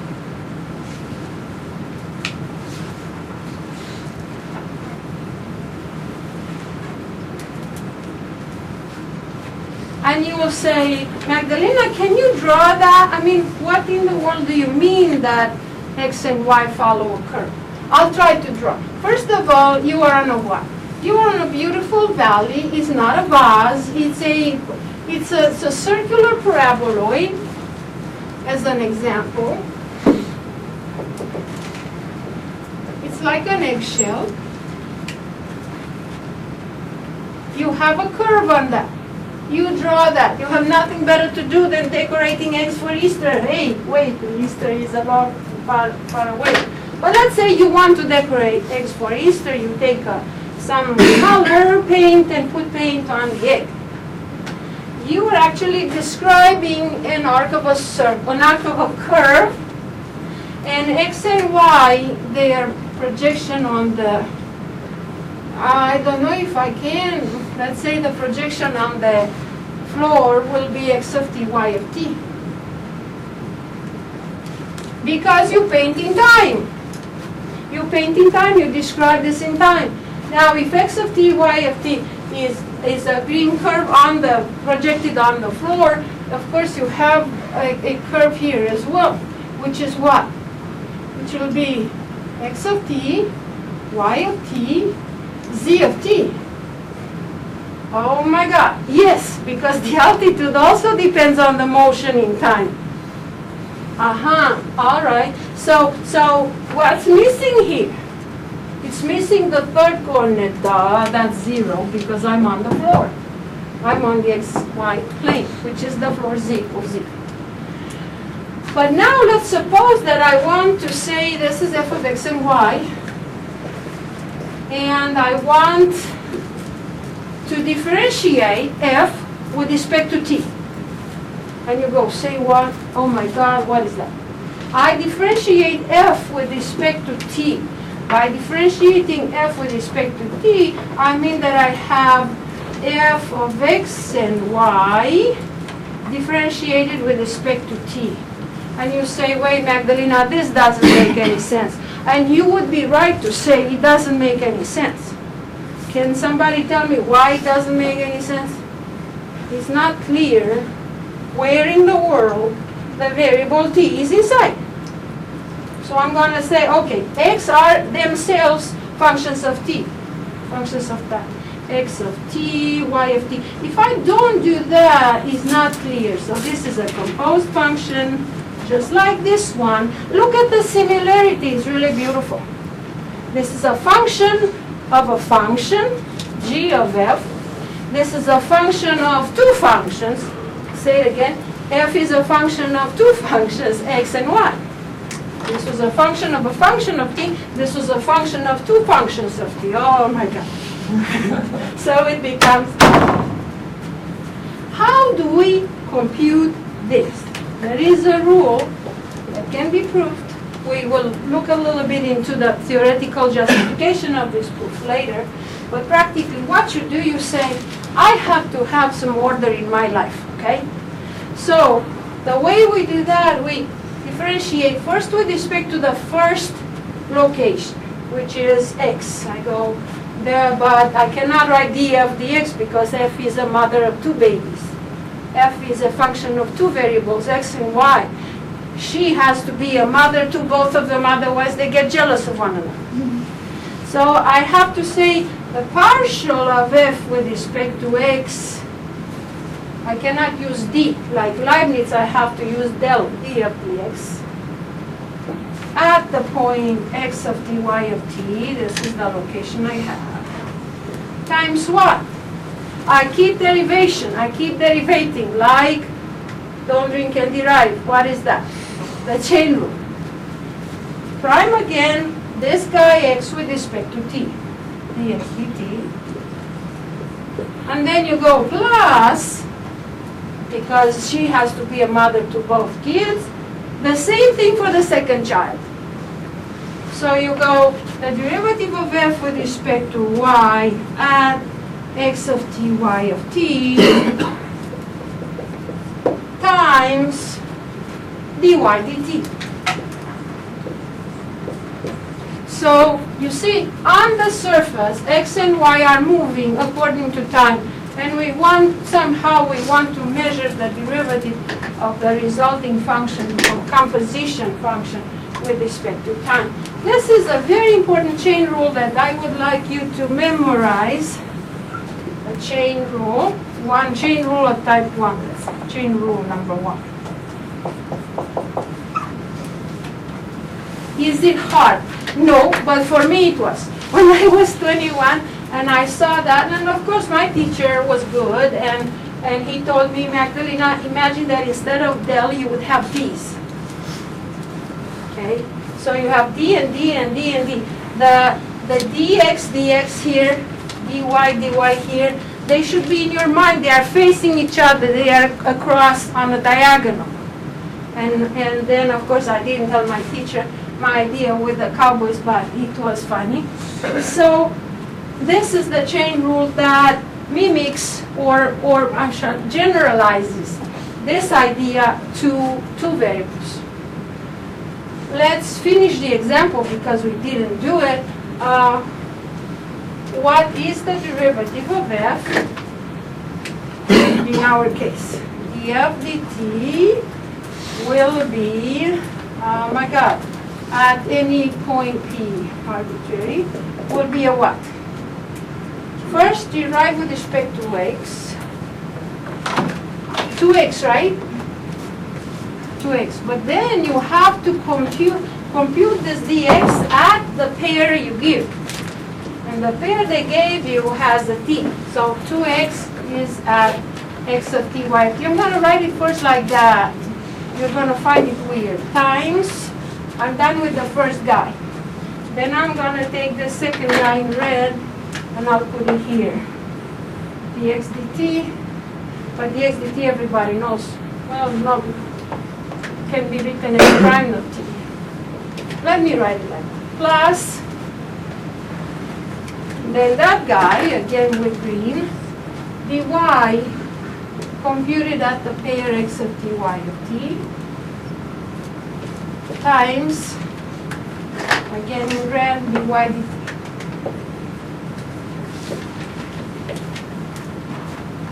So how do we write the whole thing? Could I have written it from the beginning better? Yeah. 2x of t dx dt plus 2y of t dy dt. Is it hard? No, this is the idea. Let's have something more specific. I'm going to erase the whole thing.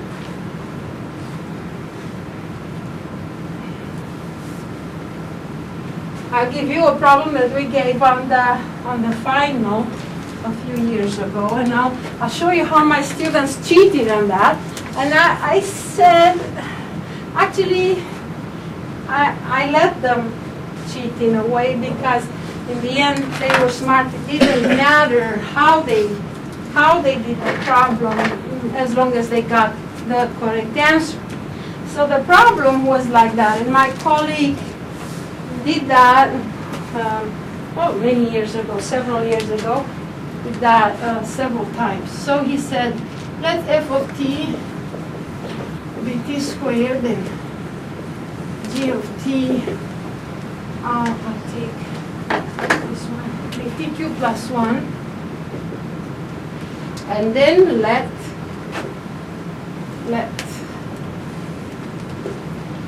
I forgot how it used to be called w, something like let w of u and v be exactly the same thing I gave you before, u squared plus v squared. I remember that better. And he said compute the derivative with w of f of t and g of t with respect to t. And you will ask, wait a minute here, why do you put d and not del? Because this is a composed function that in the end is a function of t only. So if you view it as a composed function, guys, goes like that. This t goes to two functions, f of t and g of t. Okay?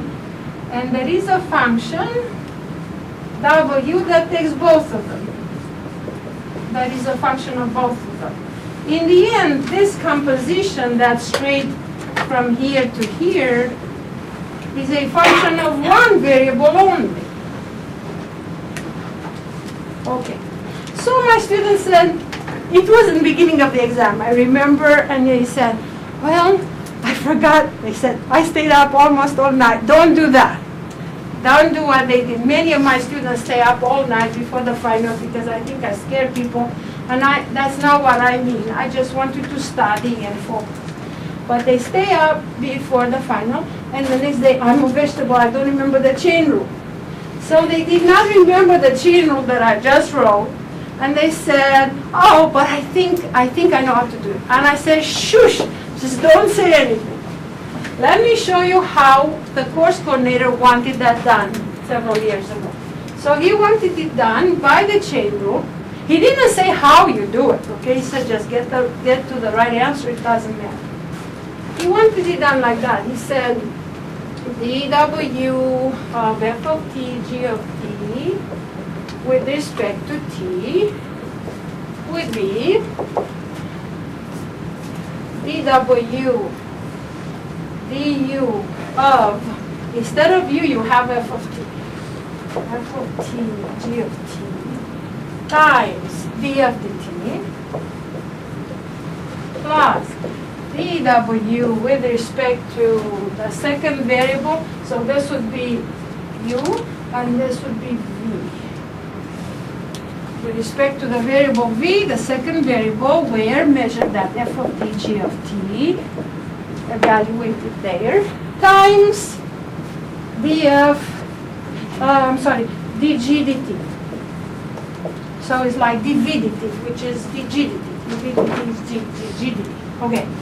So he did that, and he expected people to do what? Expected people to take a u squared and say 2 times u, just like you did before. 2 times. And instead of u, since u is f of t, to put 2 f of t, this is the first wiggly thing. Just times d of dt, 2t. This is the smiley face. I don't know. This is 2t plus, what is d of dv? dw with respect to dv is going to be 2v, 2 times g of t, when I evaluate at g of t. This funny fellow, this funny fellow, times dg dt, which, with your permission, I'm going to erase and write 3t squared. And the last row he expected my students to write was 2t squared times 2t plus 2t cubed plus 1 times 3t squared.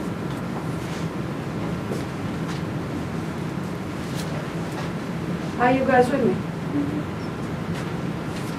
So, you're already done, so I have 2t, 2x, 2t squared, correct. This I forgot to put it, to identify this is that. Okay. All right, so in the end, the answer, simplified answer, can you tell me what it is? I'm too lazy to write it down. You compute it. How much is it simplified? Find it as a polynomial. 60. So you have 6 16 cubed t plus to the 3 fifth plus, in order. What's the next guy? 40 cubed, and the last guy, 60 squared.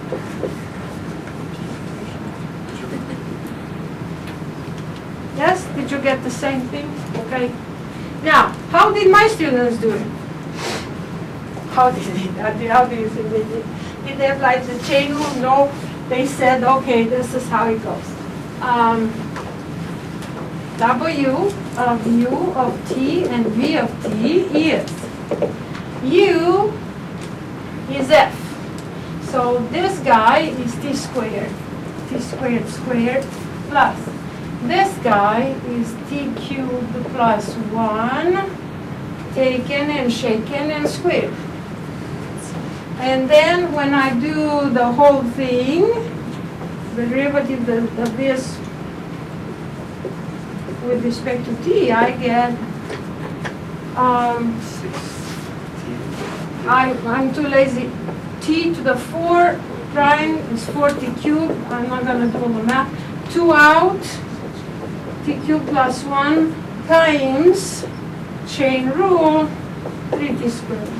4t cubed plus 16 to the 5 plus, you have a 2 and 6t squared. So you realize that I had to give them 100%. Although they were very honest and said, we blame. We don't remember the chain rule. We don't remember the format. So that's fine. Do whatever you can. So I gave them 100% for that. But realize that the author of the problem was a little bit naive. Because you could have done this differently. I mean, if you wanted to actually test the whole thing, you wouldn't have given, let's say, you wouldn't have given the actual, you wouldn't have given the actual functions and say, write the chain formula symbolically for this function applied for f of t and g of t. So they were just lucky. Remember that you need to know this chain rule. It's going to be one of the problems to be emphasized in the exams. Maybe one of the top 15 or 16 most important topics. Is that okay? Can I erase the whole thing? Okay, let me erase the whole thing.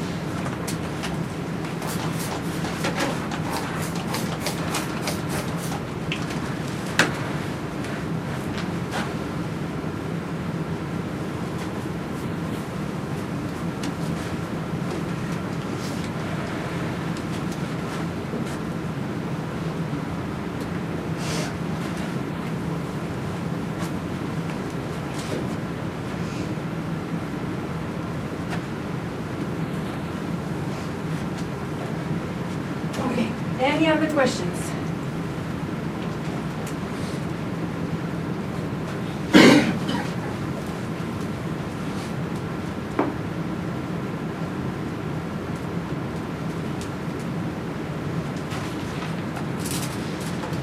No? Not gonna let you go. I'm gonna work one more problem or 2 more simple problems and then we are going to go. Okay?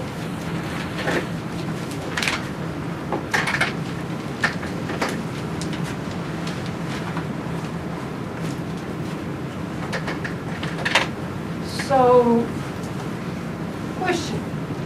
A question. What do you think the gradient is good at?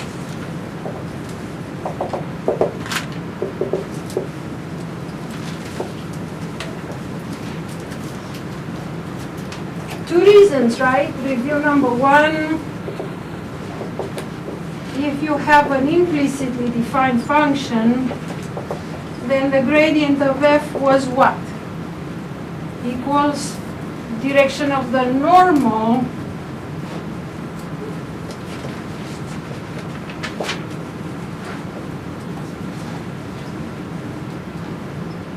to the surface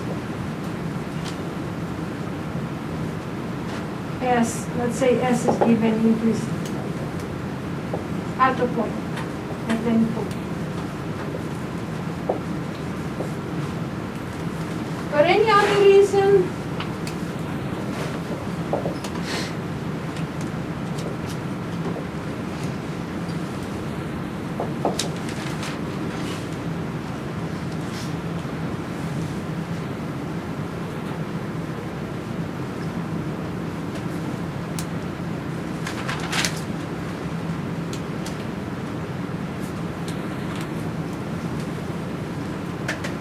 take that again, z equals x squared plus y squared. Let's compute a few partial derivatives. Let's compute the gradient. The gradient is f sub x, f sub y, where this is f of xy, or f sub xi plus f sub yj. Okay. And we drew it. And we drew this case, and we also drew another related example when we took z equals 1 minus x squared minus y squared, and we went skiing. And we were so happy last week to go skiing because we still had snow in New Mexico. And we said, now we computed delta z to be minus 2x minus 2y. And we said, I'm looking at the slopes. This is the x direction in the y direction. And I'm looking at the slopes of the lines of these two curves. One that goes down, like that. So this was for what? For y equals 0. And this was for x equals 0.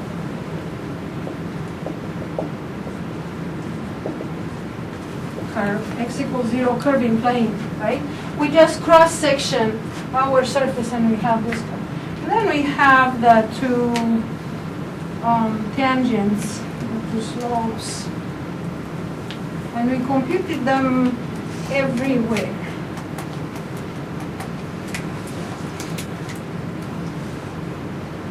At every point.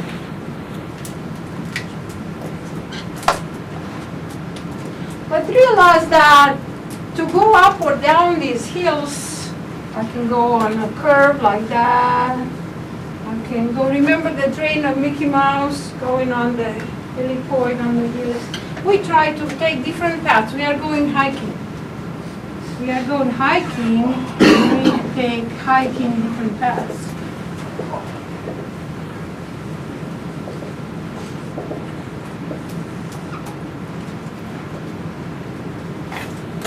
Okay, how do we get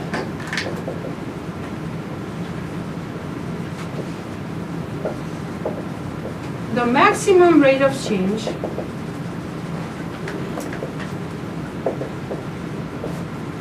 of the function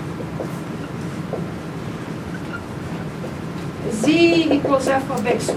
So now I'm anticipating something. I'd like to see your intuition, your inborn sense of, I know what's going to happen. And you know that from Mr. Heinrich from high school. So I'm asking, let me rephrase the question like a non-mathematician.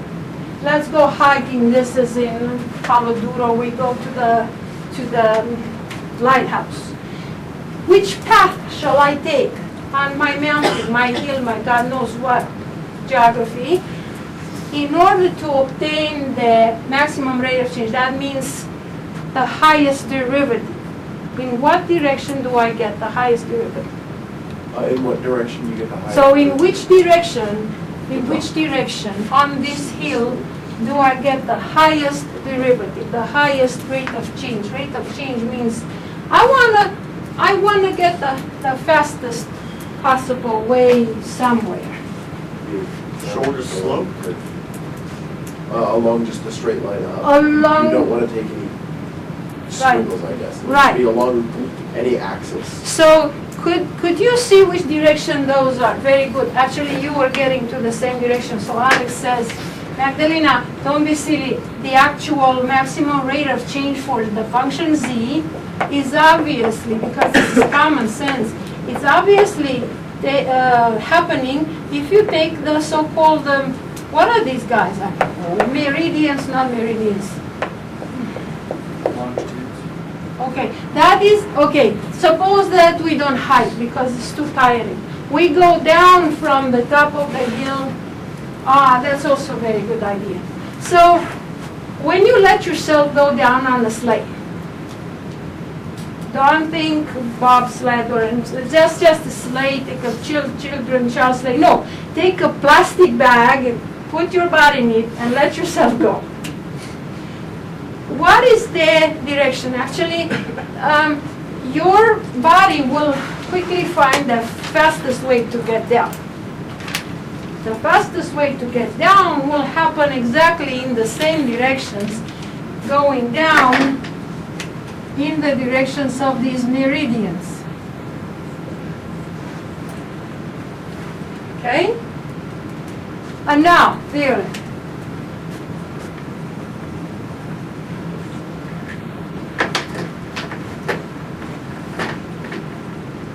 The maximum rate of change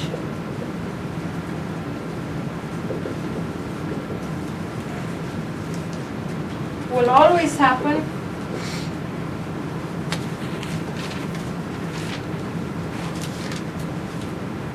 in the direction of the gradient.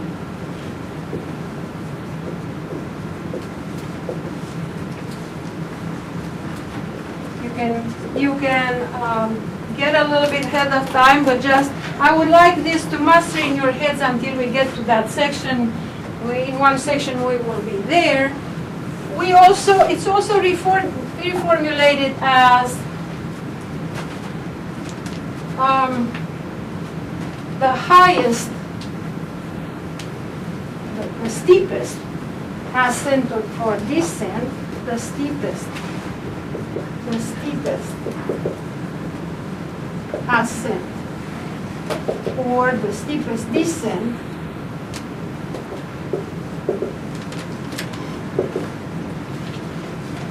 always happens in the direction of the gradient.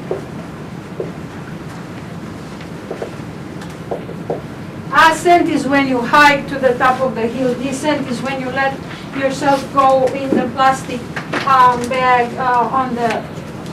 in the snow, right? Can you verify this happens just on this example? It's true in general for any smooth function.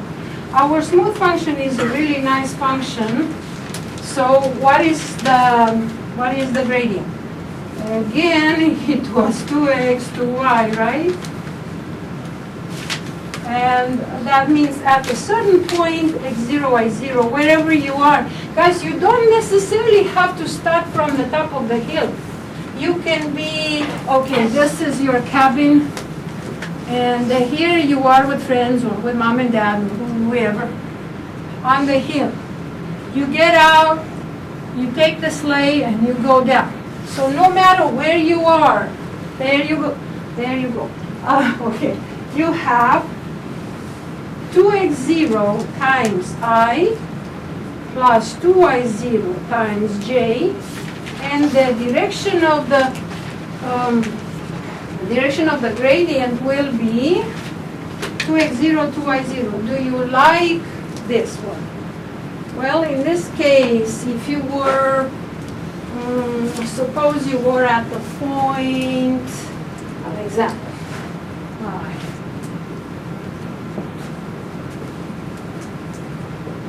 You are at the point of coordinates. Do you want to be here? I want to be here, right? We've done that before. I'll take it as 1 over square root 2. I'm trying to be creative today. Y equals 0 and z equals what's left? 1/2, right? Where am I, guys? Do you realize where I am? I'll take a blue. Yeah. Y is 0. So I need to be on this meridian, on the red thingy.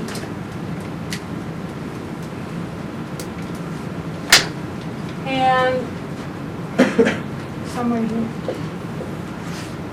Okay? What's the direction of the gradient here? Delta z at this P.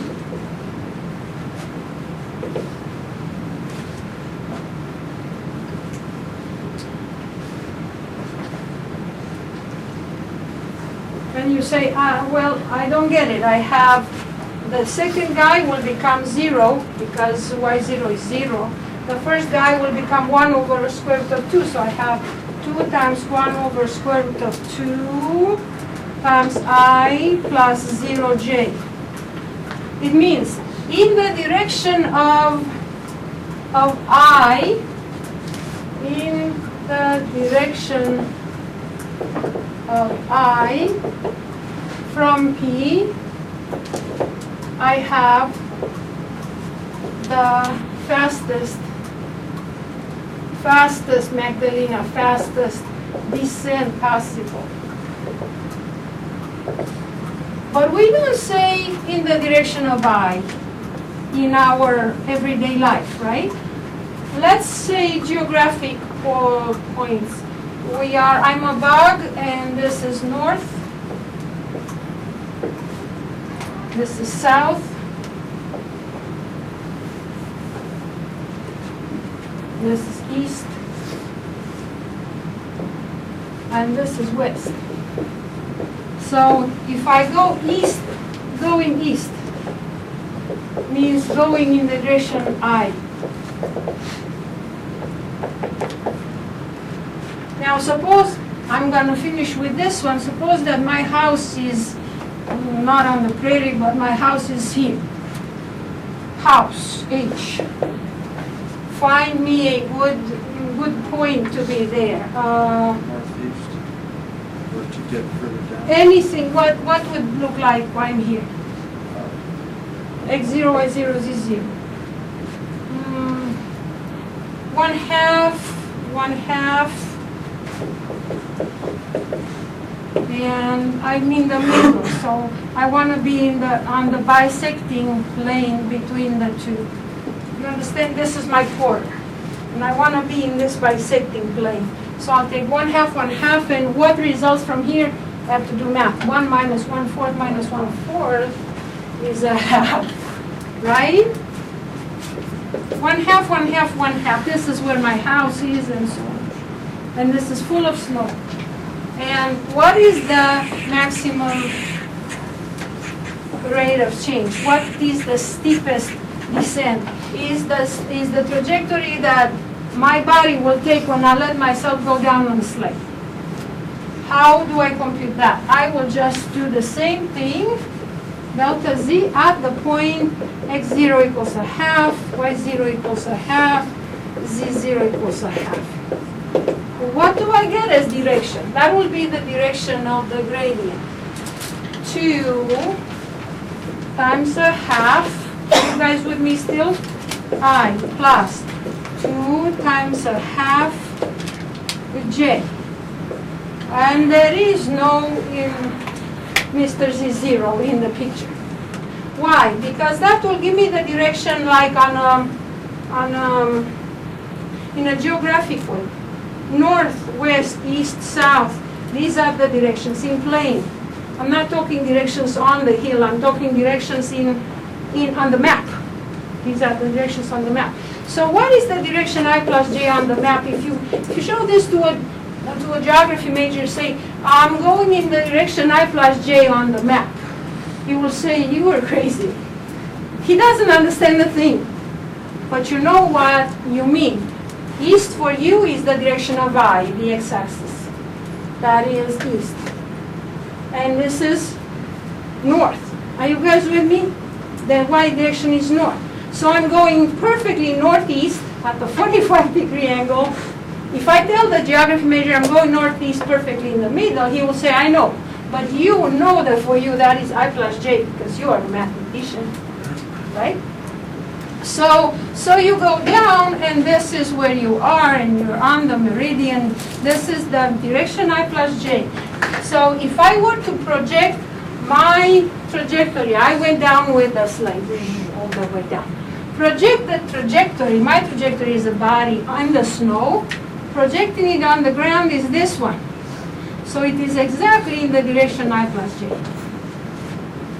Right, guys? So exactly northeast perfectly at 45-degree angles. Now one caveat, because when we get there, you should be ready already in 11.6 6 and 7.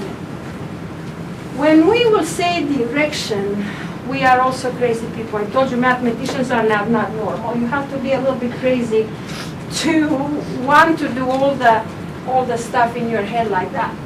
I plus j for us is not a direction most of the time. When we say direction, we mean we normalize that direction. We take the unit vector, which is unique, corresponding to I plus j. So what is that unique unit vector?